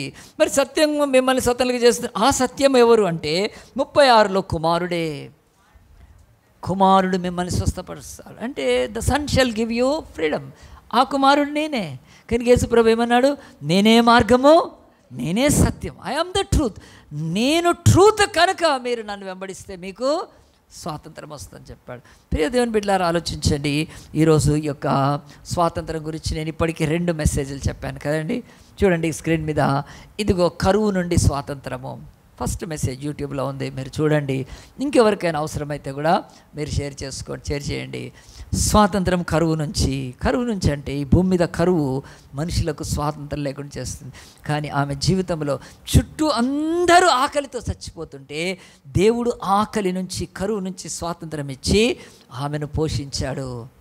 బైబిల్ చెప్తుంది, నీ చుట్టూ ఉన్న వాళ్ళు ఎన్ని బాధల్లో ఉన్నా నీకు ఆ బాధల్లోంచి స్వాతంత్రం మిగిలినవాడు యేసుప్రభు. అందుగురించే కరువు అనే టాపిక్ తీసుకున్నాను. ఎంతమంది మన చుట్టూళ్ళు, మన బంధువులు, స్నేహితులు, మిత్రులు ఏమి బాధల్లో పడుతున్నారు. Let it be. But one who approaches, one who believes in God can set them free. వాళ్ళకు ఫ్రీడమ్, కరువులో ఆ యొక్క విడుదల ఇచ్చాడు. 2వది చూడండి, పోయిన వారం బంధకాల నుంచి విడుదల. 18 ఏళ్ల నుంచి అదే ఊరు, అదే మనుషులు, అదే దేవాలయం, అదే సమాజ మందిరం, అదే దేవుడు, అదే ప్రార్థన, అంతా అదే నీళ్ళు, అదే తిండి. ఎవ్వడు ఇవ్వలేకపోయాడు. బట్ జీసస్ ఏం చేశాడు? బంధకాల నుండి విడుదల. కట్టబడి ఉంటారు, వంచబడి ఉంటారు కనుక ఏండ్లు కూడా దుర్వ్యసనాల చేత బానిసలై బతుకుతుంటారు. But God can set them free. Yesu మాత్రమే అపవాది శక్తి నుంచి, బంధకాల నుంచి విడుదల ఇవ్వగలుగుతాడు. ఇంక్లూడింగ్ విగ్రహారాధన కూడా ఒకటి. దాంట్లో కూడా ఎన్ని ఏండ్లైనా విగ్రహాలను పూజిస్తూ ఆరాధిస్తుంటారు. Someday God will set you free. ఎట్లా అంటే ఆయన, ఇవి 2 చెప్పాను. ఈరోజు 3వది ఏమి స్వాతంత్రం ఇది కనుక ఆలోచించండి. వీళ్ళిద్దరూ దేంట్లో ఉన్నారు? ఈమెకు స్వాతంత్రం లేదు అని. అదేంటి స్వాతంత్రం ఎందుకు లేదు ఈమెకి? ఈమె బయట తిరుగుతుంది. ఈమె జైల్లో ఉందా, చెరసాల్లో ఉందా, బందీలో ఉందా, చెరపట్టెడు ఉందా, కట్టేసి ఏమీ లేదు కదా. She freely moving. మరి ఆమెకు స్వాతంత్రం లేదు. కానీ ఆమెకి ఎక్కడ స్వాతంత్రం ఉందంటే ఎక్కడికంటే అక్కడ పోవచ్చు కదా. తన డబ్బు అంతా కూడా వైద్యులకు ఖర్చు పెట్టు, ఎవడు అడగడు. తన డబ్బు కనుక స్వాతంత్రం ఉంది. తను కూర్చున్న చోటు నుంచి లేచి ఎక్కడికైనా వెళ్ళాలంటే అలాంటి స్వేచ్ఛ ఉంది. కానీ ఆమె బ్రతుకులో ఒక దగ్గర స్వాతంత్రం ఏం లేదు తెలుసా అండి? తనకున్న 12 ఏళ్ల రోగములో నుంచి స్వస్థత లేదు.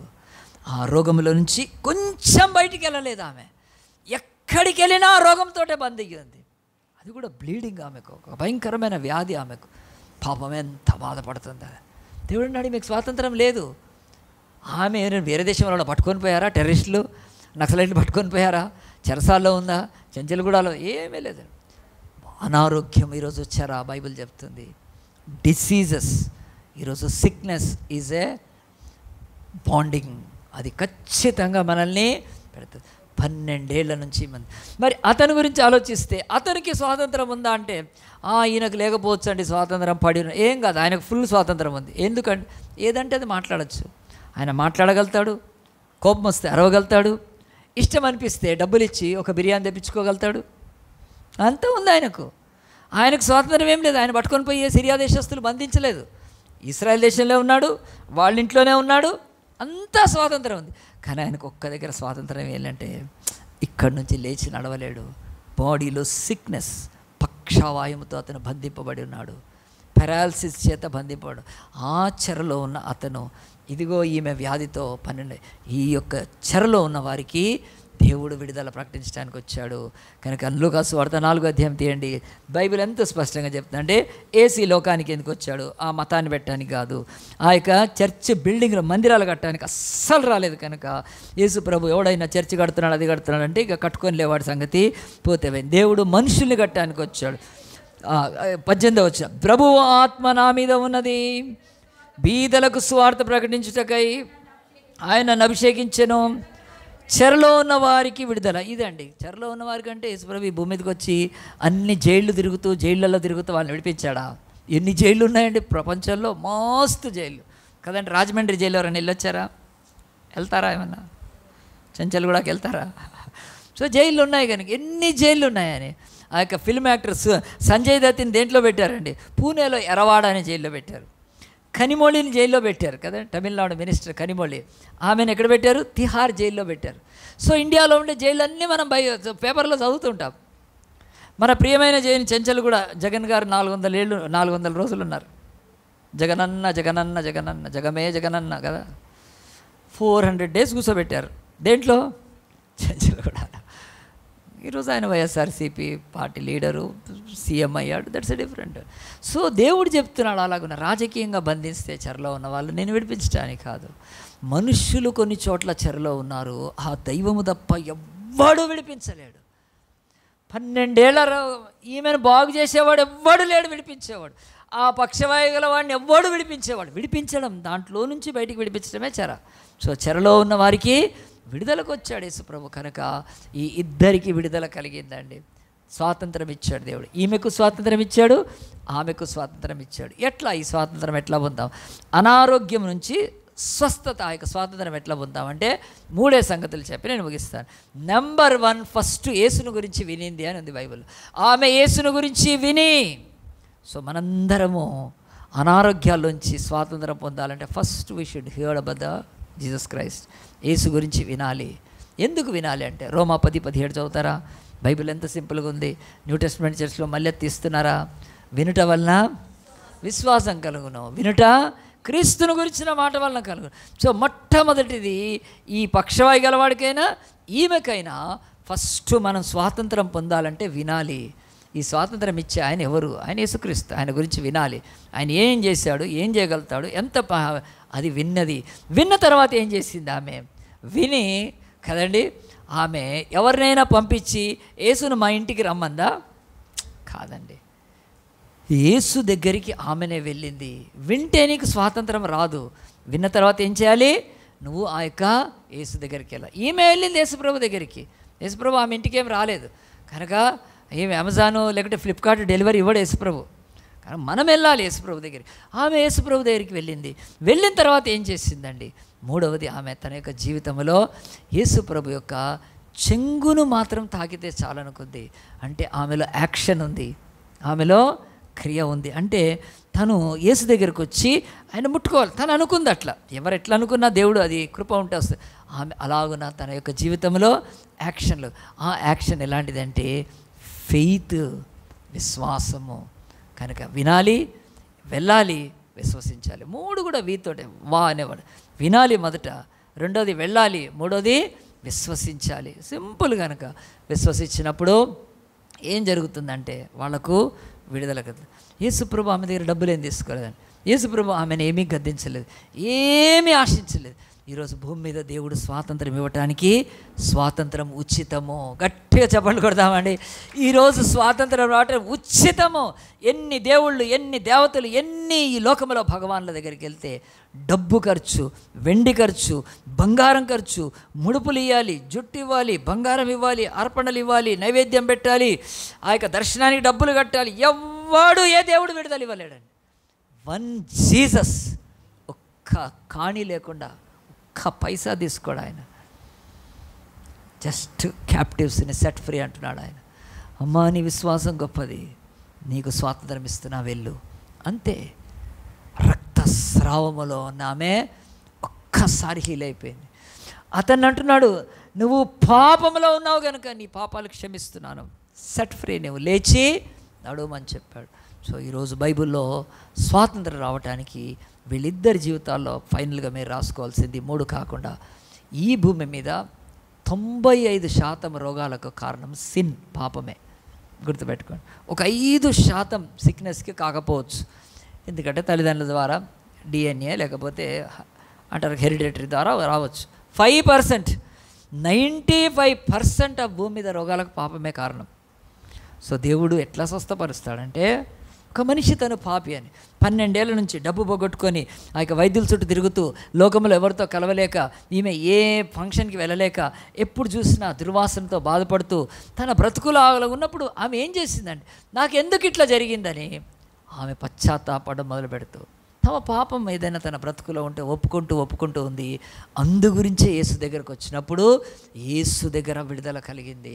వాడు కూడా యేసు ప్రభు దగ్గరికి రాకముందు తన పడక మీద ఉండి నా బతికెందుకు ఇట్లా అయిపోయిందని ఏడుస్తూ ప్రార్థన చేస్తున్నప్పుడు దేవుడి స్వరం వినిపించినప్పుడు నేను పాపిని కదా, నేను తప్పులు చేశాను కదా, నా పాపాలతోటే నాకు ఇది జరిగింది కదా అని కన్విక్ట్ అయ్యి పడక మీద ప్రార్థన చేస్తానే ఉన్నాడు.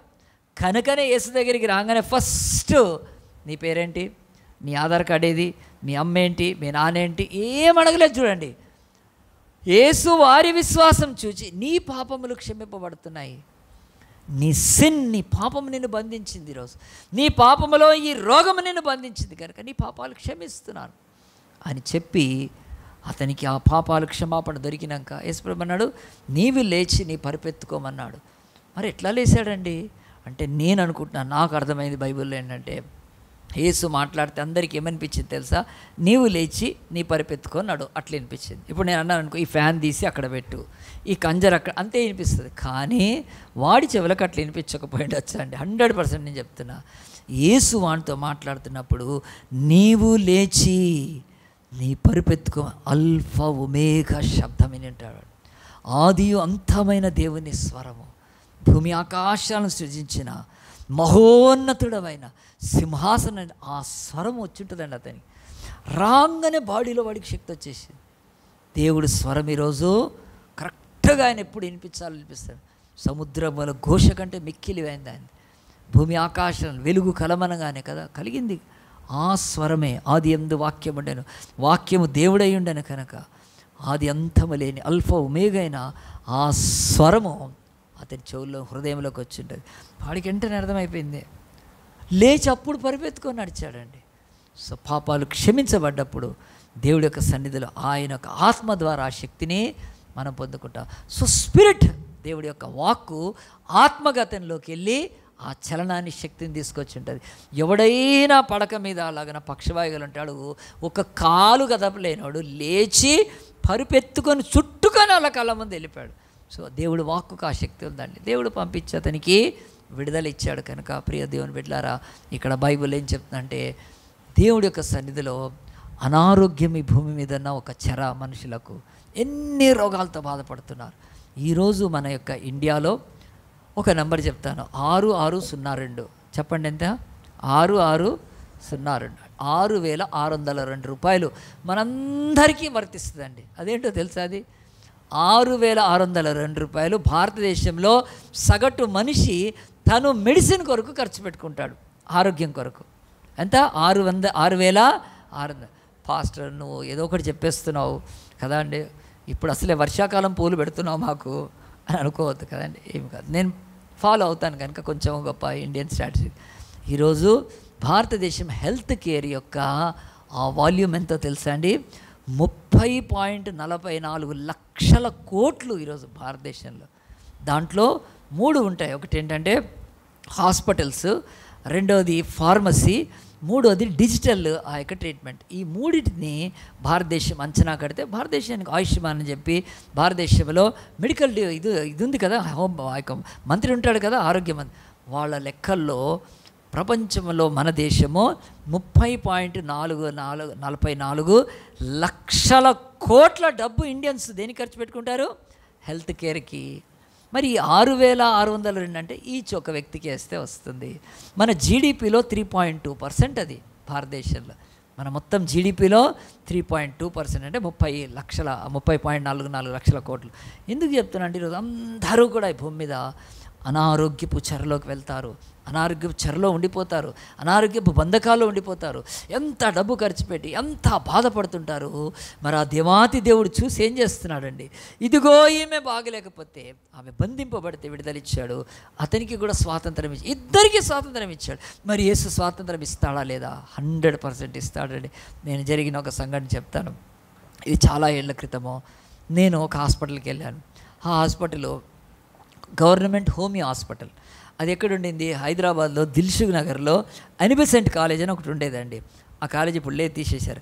ఆ కాలేజ్ ఎక్కడుందో నేను చెప్తాను. దిల్సుఖ్ నగర్లో ఫుట్ ఓవర్ బ్రిడ్జ్ అని ఒకటి ఉంటుందండి. పైకి ఎక్కి దిగాలి కదా, ఆ దిల్సుఖ్ నగర్ బస్ స్టాప్ దగ్గర.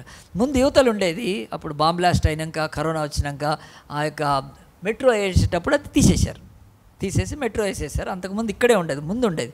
ఇప్పుడు కొంచెం పైకి తీసుకెళ్ళి అక్కడ వేసారు. సో ఫుట్ ఓవర్ బ్రిడ్జ్ అంటే ఫుట్ కాళ్ళు కనుక పైకి ఎక్కి దిగాలి. కరెక్ట్గా అక్కడ ఉండేదండి అనిబెసెంట్ కాలేజ్ అని ఒక బిల్డింగ్లో. ఇప్పుడు అది వేరే దానికి వాడుతున్నారు ఆ బిల్డింగ్, లేదా బిజినెస్ దాంట్లో కింద గ్రౌండ్ ఫ్లోర్లో ఉండేదండి ఈ గవర్నమెంట్ హోమియో హాస్పిటల్. దాంట్లో మన చర్చిలో ధనలక్ష్మి సిస్టర్ ఒక జాబ్ కూడా చేశారు. ధనలక్ష్మి సిస్టర్ మన సీనియర్ దాంట్లో నేను ఆ గవర్నమెంట్ హాస్పిటల్కి వెళ్ళానండి. వెళ్ళి లైన్లో నిలబడి ముందుకు వెళ్తాం. ఇంకా నాకు 2-3 అయితే నేను డాక్టర్ చూపించుకోవచ్చు. అప్పుడు ఆ డాక్టర్ దగ్గరికి ఒక ఆయన వచ్చి కూర్చున్నాడు.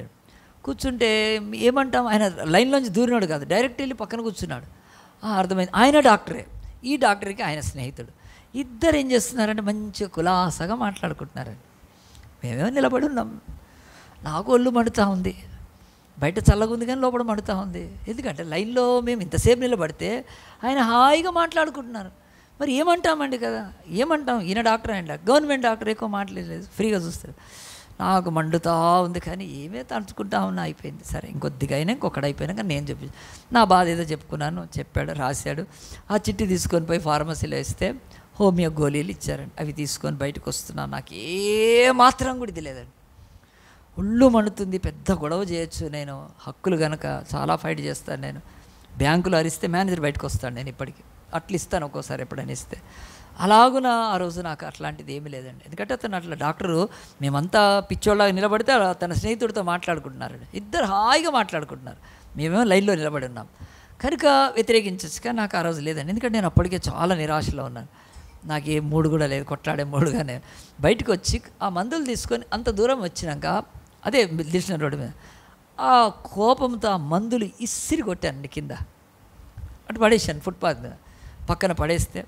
అప్పుడే అక్కడ ఒక ఆమె వస్తుంది, అజయ్ ఏం పడేస్తున్నావు అంటుంది. నా కర్మ ఏమి రావాలా, ఇప్పుడే ఎదురవుతుంది ఆమె. ఎదురైతే ఏం లేదండి, మాకు బాగా తెలియదు. నలిని ఆంటీ అండి, మా యొక్క పాత ఫ్రెండ్స్, మా అమ్మకి వాళ్ళు నలిని ఆంటీ అని. ఆ నల్ల ఆంటీ ఏం లేదు ఆంటీ పడేసి అనేది నాకు ఏదో, ఆమెకు తెలియదు అది మెడిసిన్ అని. కనుక తెలిసి ఉంటే మళ్ళీ తీసి నాకు ఇచ్చేదేమో. పడేస్తే ఆంటీ బాగున్నారా, ఎక్కడికి వెళ్తున్నాం నాయన, మమ్మీ బాగుంది అంటే 2 మాటలు మాట్లాడి అలాగనే ఇంటికి వచ్చేసాను. వాకబుల్ మా ఇల్లు అక్కడ. ఇంటికి వచ్చినాక ఇంకా డోరు కూర్చొని చాలా బాధ, డీప్ డిప్రెషన్, బాధ, వ్యధ, ఎంత లోతుగా, ఒకవైపు ఆక్రోషం, కోపము. ఏంటి అని చెప్తే, ఎందుకంటే నేను ఆ టైంలో ఆ యొక్క హోమియోపతి హాస్పిటల్ వెళ్ళడానికి కారణమో, నేను మోషన్స్తో బాధపడి 8 years బాధపడ్డానండి. 8 నిండు సంవత్సరాలు, ఈమె 12 అనుకుంటారు కానీ నా లైఫ్లో కూడా 8 సంవత్సరాలు మోషన్స్ అయ్యాను. అప్పుడు కారం కొంచెం ఎక్కువ తింటే మోషము. ఇక బజ్జీని చూస్తే బాంబులాగా అనిపించేది నాకు. బజ్జీ అంటే బాంబు పేలుతుంది కనుక తినేవాడిని కాదండి అస్సలు. కనుక అట్లా చాలా ఆ బాధకు నేను ఇంగ్లీష్ మెడిసిన్ తీసుకున్నాను. తర్వాత కాలేదు, దాంతో ఆయుర్వేదిక్ మెడిసిన్ అన్నారు, దానికి పత్యం చేయాలి కాదు, యునానీ మెడిసిన్ అన్నారు, దాదాపుగా తెలిసినవని. లాస్ట్కి చెప్పారు హోమియోపతి తీసుకో, నువ్వు హోమియోపతి అంటే హోమియో ట్రీట్ అది మంచిగా ఉంటుందంటే వెళ్ళానండి. ఆ రోజు కూడా విరక్తితో పడేసి ఇంటికి వచ్చినాక ఎంత దుఃఖంతో, ఎంత బాధతో, ఎంత చీకటి కమ్ముకుందండి, నిరాశతో. ఏంటి నా బతుకులో నేను ఇట్లా ఈ మోషన్స్ లేదు, ఎంత పెద్ద డాక్టర్ అని ఎవడు ఏమి ఇవ్వలేకపోతున్నాడు. అప్పుడు నాకు అర్థమైపోయింది నేను ఏదో ఒక భయంకరమైన స్థితిలో ఉన్నాను. ఆ టైంలో ఇంట్లో కూర్చొని ఉన్నప్పుడు నాకు ఒక ప్రేరణ కలుగుతుంది. ఏంటంటే చదువుకో, ఏదైనా బాగా చదువుతాను కనుక టైంపాస్ అవుతుంది, అట్లా చదువు అని ఒక ప్రేరణ అంతే. నా యొక్క బుక్ షెల్ఫ్లో నుంచి చాలా బుక్స్ ఉంటే ఒక బుక్ నేను తీసుకున్నానండి. జస్ట్ క్యాజువల్గా తీసుకున్నాను. తీసుకుంటే ఆ బుక్ పోయింది. ఏమో తెలుసు, హీలింగ్ బాటిల్ అని ఉందండి. అబ్బా, హీలింగ్ బాటిల్, నాకు బాగాలేనప్పుడు హీలింగ్ బాటిల్ ఏంటి అని ఆ బుక్ తీసుకొని నేను చదవడం. ఆ బుక్ నేను కొనుక్కున్నానా? కొనుక్కోలేదు. ఆ బుక్ను నేను ఏదైనా ఆర్డర్ పెడితే లేదండి. ఆ బుక్ నాకు ఎవరైనా ఇచ్చారంటే అవును ఇచ్చారు. ఎక్కడంటే హైదరాబాద్లో అప్పట్లో ఇంటర్ చర్చ్ క్రికెట్ టోర్నమెంట్ జరిగేవి, స్పోర్ట్స్ జరిగేవి. అంటే చర్చెస్ మధ్యలో కూడా టోర్నమెంట్స్ పెట్టేవాళ్ళు. ఎందుకంటే అట్లనే యవనస్తులు స్పోర్ట్స్ ద్వారా కనెక్ట్ అవుతారు, దేవుడు వాక్యం వింటారు, కొంచెం ఎంకరేజ్మెంట్ కొరకు. ఇప్పుడు బయట ఐపీఎల్ ఈరోజు జరుగుతుంది, పెద్ద పెద్ద గేమ్స్ స్పోర్ట్స్ జరుగుతాయి. కానీ ఆనాడు చర్చెస్కి మధ్యలో ఇంటర్ చర్చ్ టోర్నమెంట్ పెట్టేవాళ్ళు. అప్పుడు మా చర్చ్ నుంచి నేను క్రికెట్ ఆడటానికి, నేను మా బ్రదర్ బాగా ఆడేవాళ్ళం. సో మేము రిప్రజెంట్ చేస్తూ వెళ్ళినప్పుడు జిమ్ఖానా గ్రౌండ్స్లో మమ్మల్ని అందరినీ, ఈ టీం 11 మంది, ఈ టీం 11 మంది, అందరం కూడా మంచి వైట్ డ్రెస్ వేసుకొని అప్పటికే ప్యాడ్స్ కూడా కట్టుకొని జస్ట్ స్టార్ట్ అయ్యేటప్పుడు ఒక మినిస్ట్రీ వాళ్ళు చేంజ్ చేశారు తెలుసా. యవనస్తులు మీరు ఎన్ని స్పోర్ట్స్ ఆడినా కానీ ఒక మంచి సువార్త, పాపం రక్షణ లేని వాళ్ళు యవనస్తులు ఎక్కువ ఉంటారు కనుక సువార్త చెప్పి ప్రార్థన చేసి వాళ్ళు మా కొరకు అందరి చేతిలో ఈ బుక్ పెట్టారండి. ఇదే బుక్ పెట్టారు, హీలింగ్ బాటిల్. డెరెక్ ప్రిన్స్ రాశాడు. ఆయన ప్రపంచ ప్రఖ్యాతిగాంచిన బైబిల్ ఎక్స్పోజిటర్ ఆయన. ఆ యొక్క బుక్ తీసుకొని నేను ఆ రోజు ఇంట్లో చదువుతాను. అది మొదలు పెడితే కంప్లీట్ చదివేశానండి. అప్పుడు నాకు అర్థమైంది, నేను చెరలో ఉన్నాను.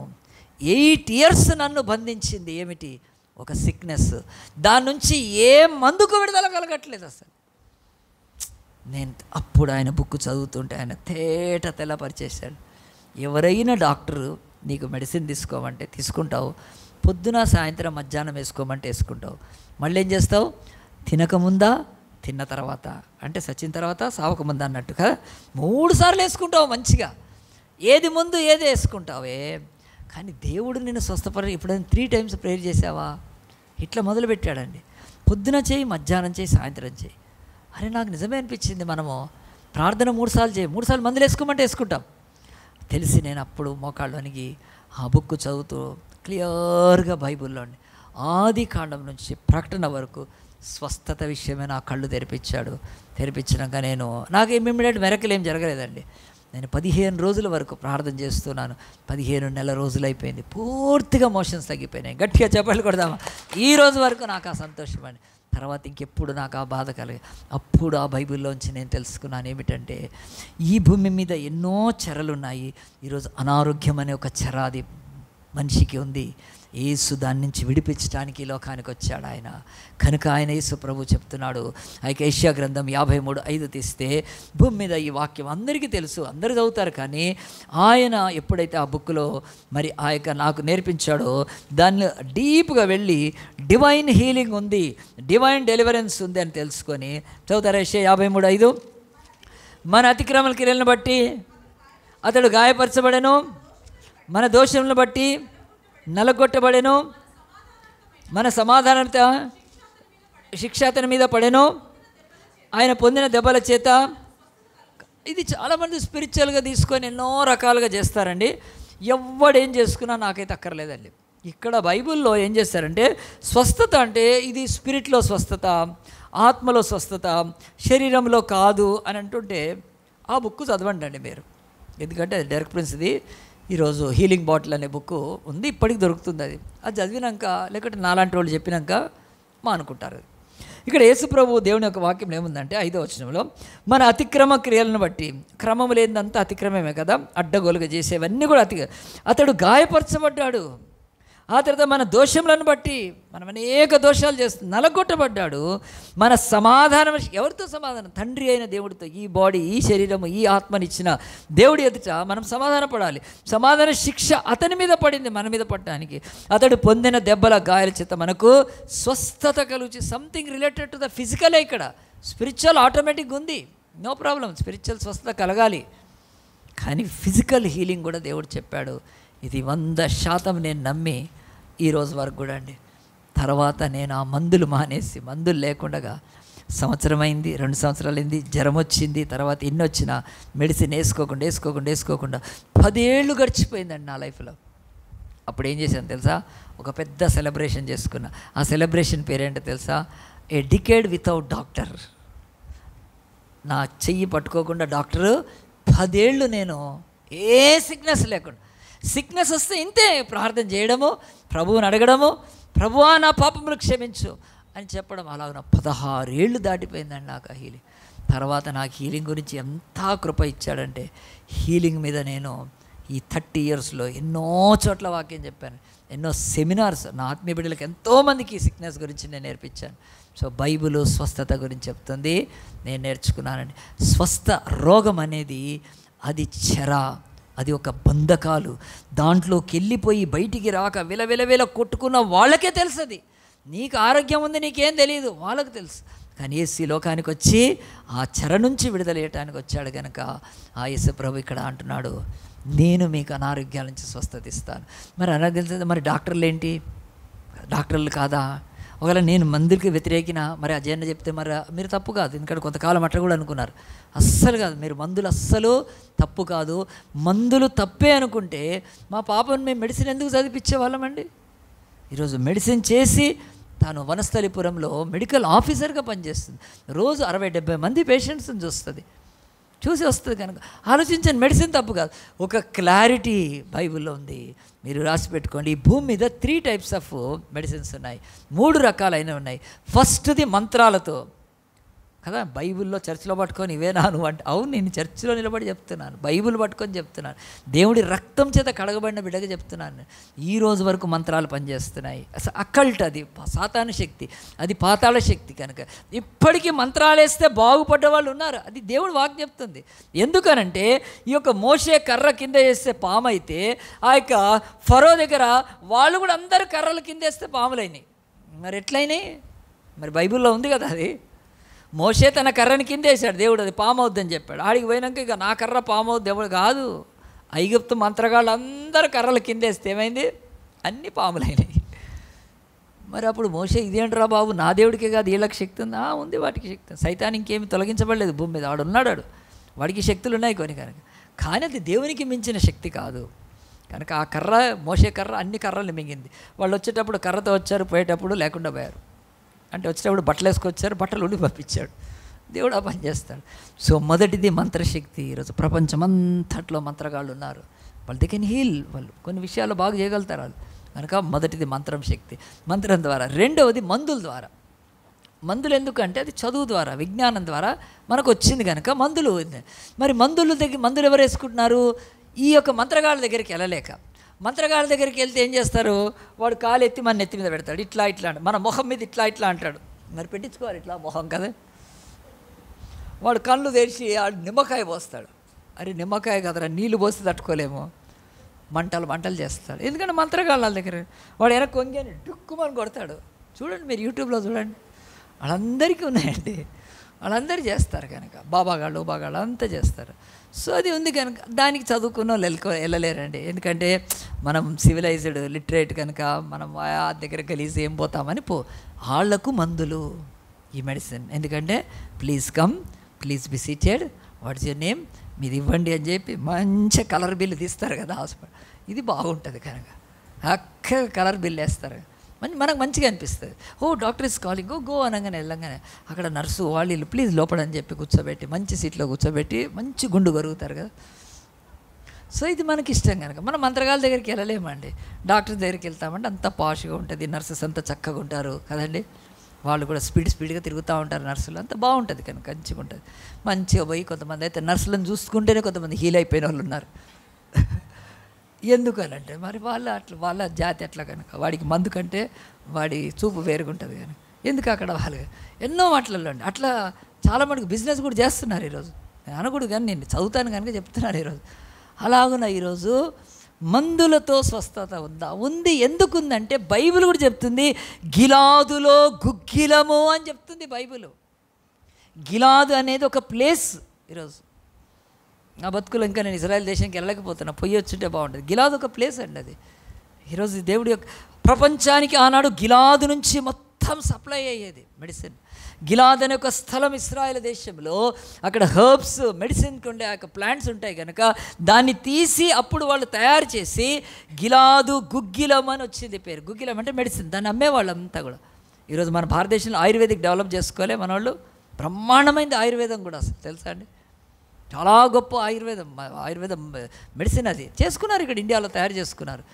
ఆ యొక్క యునాని అనే మెడిసిన్ ఉంది, తురకోళ్ళు తయారు చేశారు, ఎక్కువ తురకోళ్ళు అనుకుంటా, యునాని అనే మెడిసిన్ ఉంటుంది, వాళ్ళు తయారు చేశారు. అట్లా గుగ్గిలం అనేది భూమి మీద దేవుడు మనుషులకు జ్ఞానం ఇస్తే ఆ జ్ఞానాన్ని ఉపయోగించి మందులు కనుక్కున్నారు. ఏమి తప్పులేదు. సో నేను మందులకు అగేన్స్ట్ కాదండి. మంత్రాలు ఉన్నాయి, మందులు ఉన్నాయి. నేను చెప్తున్నది ఇవి రెండు కాదు. మహిమతో విడుదల, స్వస్థత ఉంది. గట్టిగా చెప్పబడి కొడదామా? యేసు ఆమెను తాకలేదు, ఆమెను చూడలేదు, ఆమెను ముట్టుకోలేదు, ఆమెతో మాట్లాడలేదు, ఆమె మీద నూనె వేయలేదు, టచ్ అని వెనక్కి నూకి పారేయలేదు. నథింగ్. యేసు వెనక నుంచి తాకింది ఆమె. స్టిల్ ఈరోజు వరకు మహిమగల స్వస్థత ఉంది. అది నేను అనుభవించాను. నేను అది కోరుకోవాలి మనిషి. దేవుడికి ఏమీ లేదండి. ఎవడు పడితే ఎవరిష్టం వాళ్ళకి. నువ్వు మంత్రగాళ్ళ దగ్గర పోతావా, పో, యంత్రాలు కట్టుకో, ఏమన్నా సావు నీ బతుకు. చదువుకున్న వాళ్ళు పోలేరు కనుక ఎడిగిపోతున్నారు, మెడిసిన్స్ పోతున్నారు మందులకు. ఆ మందులు ఎంత అవసరం అయిపోయిందంటే ఆరోగ్యశ్రీ పథకాలు ఇవ్వాల్సి వస్తుంది గవర్నమెంట్లో. పాపం ఎందుకంటే డబ్బులు లేవు కనుక, అంత ఖర్చు పెట్టుకోలేరు కనుక. తర్వాత మహిమ స్వస్థత ఉంది. ఓన్లీ జీసస్ ఇస్తాడు.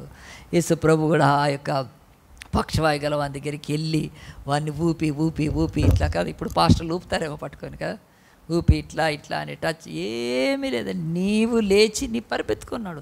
ద వర్డ్ ఆఫ్ గాడ్ కనుక ఎంత శక్తివంతమైందంటే వాడికి శక్తి వచ్చి లేచేసాడు. సో ఈ మహిమ స్వస్థత కూడా ఉంది కనుక దేవుడి యొక్క వాక్యం ఏం చెప్తుందంటే, ప్రియ దేవుని బిడ్డ, మనందరి బ్రతుకుల్లో ఈరోజు అనారోగ్యంలో ఉన్న వారికి దేవుడు స్వాతంత్రం ఇవ్వగలుగుతాడు. ఆ స్వాతంత్రం ఇవ్వటానికి ఆయన శరీరం మీద గాయాలు అయిపోయాయి. ఎందుకంటే మన పాపము ఆయన మీద వేసినప్పుడు ఆ యొక్క శిక్ష అది క్షమించబడ్డప్పుడు మనకు స్వస్థత కలుగుతుంది.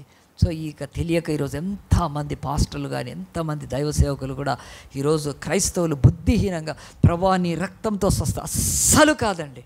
బైబిల్లో క్లియర్. ఆయన రక్తము పాపక్షమాపణ, ఆయన గాయాలు స్వస్థత. ఇది కూడా సరిగ్గా యూజ్ చేసుకోలేరు కనుక నీవు గాయపడాల్సింది. ఆయన గాయపడ్డాడు. ఆయన ఎందుకు గాయపడ్డాడంటే నీ పాపానికి ఆయన గాయపడ్డాడు. ఈ ఎక్స్చేంజ్ రావాలి కనుక నాకు ఆ 8 ఏళ్ళు నేను పడ్డ వెదకి దేవుని సమర్పించుకున్నాక, నా పాపం ఏదుందో ఒప్పుకొని పశ్చాత్తాపడ్డాక దేవుడు నాకు ఆ యొక్క డెలివరెన్స్ ఇస్తే, స్వాతంత్రం ఇస్తే, తర్వాత నాకు ఆ ప్రాబ్లం ఎప్పుడు లేదండి. ఈరోజు వరకు కూడా ఎంతో ఆరోగ్యంగా దేవుని సెల్లో ముందుకు సాగుతాను. బైబిల్ చెప్తుంది. మనందరం కూడా ఆఖరి వచనం 2 పేతురు 2:24 తీసి ఈ మాటలు చదువుతూ ప్రార్థన చేసుకుందాం. పేతురు రాసిన పత్రిక, హెబ్రీల తర్వాత ఉంటుంది 2 పేతురు, మొదటి పేతురు 2వ అధ్యాయం తీయండి.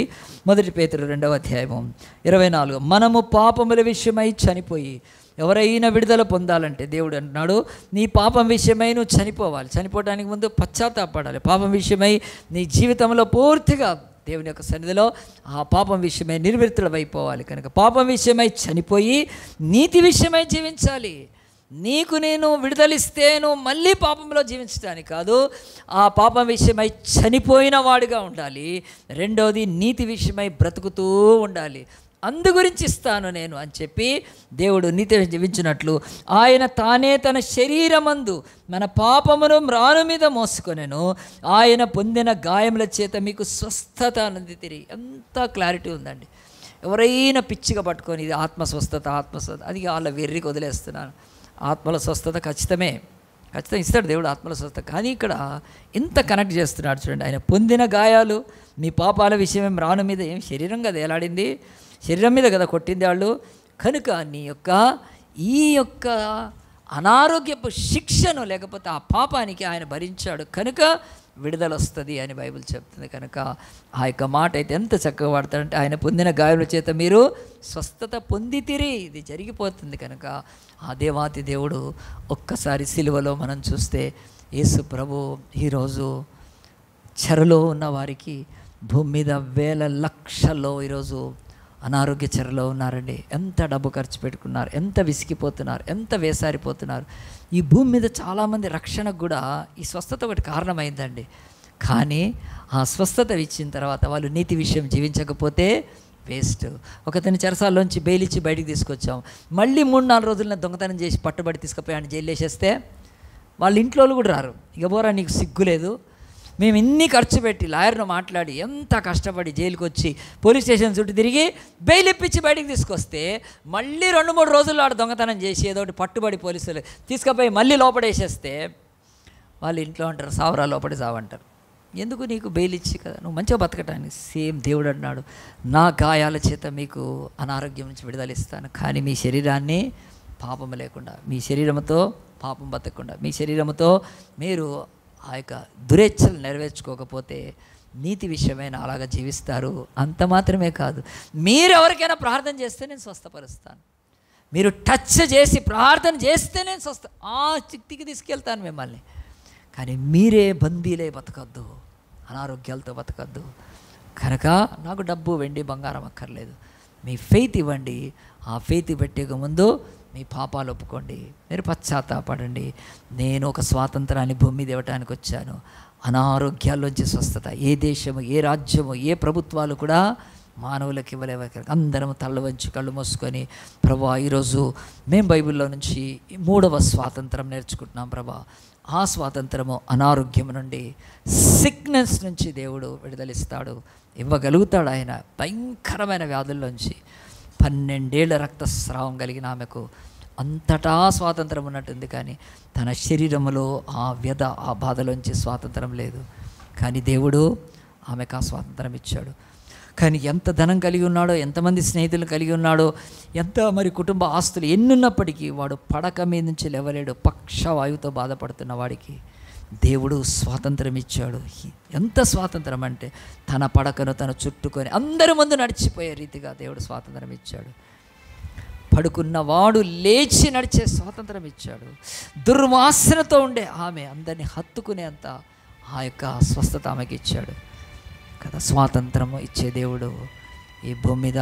ఈరోజు నీకు ఎలాంటి అనారోగ్యం లేకపోవచ్చు, నో ప్రాబ్లం, కానీ ఒకనాడు చిక్కుకొని పోతావేమో, జాగ్రత్త. నీ దేహము ఆయనకు సమర్పించుకోవాలి.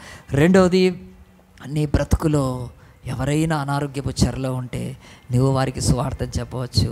మా యేసు ప్రభు వచ్చింది ఉట్టిగా బాప్తిసాలు తీసుకొని, భజనలు చేసుకొని, చర్చిలకు వెళ్ళి ఆ యొక్క ప్రార్థనలు చేసుకొని వీటి కొరకు కాదు వచ్చింది యేసు ప్రభు. అవన్నీ మతాల్లో చేస్తాడు, ఎవడు పడితే ఆడు చేస్తాడు. అందరికీ ఉన్నాయి. యేసు చేసింది, చేయగలిగింది ప్రపంచం ఎవ్వడు చేయలేడు. స్వాతంత్రం ఇచ్చే దేవుడు క్రీస్తు మీకు ఈ స్వాతంత్రం అనుగ్రహించి ఉన్నాడు కనుక అని గలతీ పత్రిక 5:1 చెప్తున్నాడు. క్రీస్తు మాత్రమే 12 ఏళ్ల రక్తస్రావం గల స్త్రీకి స్వాతంత్రం ఇచ్చాడు. Now she can be very happy. ఇక తన యొక్క రక్తస్రావపు బంధకాల్లో ఇక లేదామె. దేవుడు ఒక కపెర్నహూములో ఒక పక్షవాయువు వాడికి స్వాతంత్రం ఇచ్చాడు. అతడికి ఇప్పుడు ఎక్కడంటే అక్కడ నడవచ్చు, చేయొచ్చు. కనుక ప్రియ దేవుని బిడ్డలారా, ఇవి రెండు కూడా ఈ కేటగిరీ కాక ఇవి స్వస్థతలు కదా, ఓకే కాదనట్లేదు. ఇవి అద్భుతాలు కదా, కాదనట్లేదు. ఇవి మహిమలు కదా, కాదనట్లేదు. నేను సూచక్రియలు, బైబిల్ పండితులు అనేక లిస్టులు తయారు చేస్తారు. నేను కూడా 30 ఏళ్ల నుంచి బైబిల్ చదువుతున్న వాడినే, నాకు కూడా తెలిసింది దేనికి దిక్కు వస్తుందో. కానీ ఆగస్టు మాసంలో ఒకటి చెప్తుంది, మనుష్యులు బందీలై ఉన్న స్థానాల్లో ఏమి వాళ్ళ యొక్క స్వేచ్ఛను కోల్పోయి బతుకుతారో దేవుడు నాకు ఆ యొక్క ప్రేరణిస్తేనే నీ మాటలు చెప్తున్నాను. అవి స్వస్థతలే, కాదనట్లేదు. బట్ దానికంటే ఇంకా లోతుకు వెళ్ళు, అవి బంధకాలు. కనుక ఈరోజు ఎంతమంది అండి, కనుక ఈరోజు ఎంత బంధకాల్లో ఉన్నారు మనుషులు అనారోగ్యాలతో. మీకు తెలియదు కనుక చెప్పాను, వాళ్ళకే తెలుసు ఆ బంధకాల్లో ఎంత కుమిలిపోతారు, ఎంత బాధపడతారు. కానీ దేవుడు మాత్రం ఊరటిస్తున్నాడు, బిడా నేను పొందిన దెబ్బల గాలి చేత నీకు స్వస్థత, నీకు విడుదల కలుగుతుంది, నువ్వు విడిపింపబడతావని చెప్తుండగా ఆ యేసు వైపు తిరిగి మనం పశ్చాత్తాపడితే, ఆయన ఎందుకు గాయాలు పొందాడంటే నా బ్రతుకులో, నా శరీరంలో ఉన్న పాపాన్ని ఆయన ఒప్పుకున్నాడు. ఆయనకు తగిలిన గాయం చేతనే నేను పశ్చాత్తాపడితే స్వస్థతని ఇది అర్థం చేసుకుంటే ఎంత పెద్ద రోగం నుంచి అయినా బయటికి రావచ్చు అండి. దేవుడు ఆనాడు 8 ఏళ్ళు నాకు పెట్టిన బాధ ఈరోజు నాకు పనికి రావట్లేదండి. నేను వాక్యం ఎంత నేర్చుకోగలిగాను, ఎన్నిసార్లు హీలింగ్ అనే సెమినార్ పెట్టి చెప్పగలిగాను దేవుడి వాక్యము. కానీ మనుష్యులు వాళ్ళకి ఇచ్చకు వదిలేశాడు దేవుడు. మనుష్యులకు ఒక స్వాతంత్రం ఇచ్చాడు. బిడ్డ ఇదిగో భూమి మీద నీకు బాగలేనప్పుడు, నువ్వు బందీ అయినప్పుడు మంత్రాల దగ్గరికి వెళ్తావా, వెళ్ళు, నో ప్రాబ్లం. మందుల దగ్గరికి వెళ్తే నో ప్రాబ్లం. కానీ నేను మహిమతో స్వస్థపరిస్తే నా కొరకు నీతిగా బతకాలి నువ్వు. కనుక మంత్రాలు వేసినాక వాడు ఏం చెప్పడు, నువ్వు ఇట్లా బతకని. వాడు డబ్బులు తీసుకొని చేస్తాడు. డాక్టర్ దగ్గరికి వెళ్తే మందులు స్వస్థపరిగా నువ్వు ఇట్లానే జీవించాలని ఏమి చెప్పరాలు, వదిలేస్తారు. పోయి ఇంకా నీకు బాగలేకపోతే మళ్ళీ వస్తావు హాస్పిటల్కి అనుకుంటారు వాళ్ళు. కానీ యేసు అట్లా కాదు. అమ్మా ఇక నువ్వు బతకద్దు, నువ్వు నీతి కొరకు బతుకు, నేను ఇచ్చిన స్వస్థత. అది ఎందుకో తెలుసా? రక్తస్రావముతో ఆమె బాధపడింది, కానీ ఆమె రక్తస్రావం ఆగిపోగానే యేసులో రక్తస్రావం స్టార్ట్ అయింది. ఆయనను కొరడాలతో కొడుతున్నప్పుడు రక్తం కారిపోలేదా? ఎంత రక్తము కారిందో పవిత్రులైన ఆమె రక్తం ఏ పాటిదండి?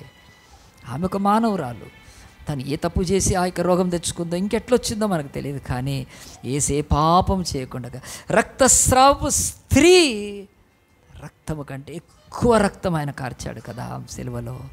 అంతేకాదు, మోసుకొస్తున్నవాడు వాడు ఏ పాపం చేసి మోయబడుతున్నాడు వదిలిపెట్టండి, అది వాడికి తగిన శిక్ష పడింది కనుక దేవుడిచ్చాడు. కానీ ఏ పాపం ఎరుగని ఆయన తన సిలువను మోసుకుంటూ కొండకెక్కాడు కదా. అర్థమవుతుందా? ఈ మహిమ స్వస్థత ఎందుకు అందరికీ దేవుడు ఇవ్వడంటే, మహిమ స్వస్థత మహిమ తర్వాత నువ్వు నీతి కొరకు బ్రతకాలి.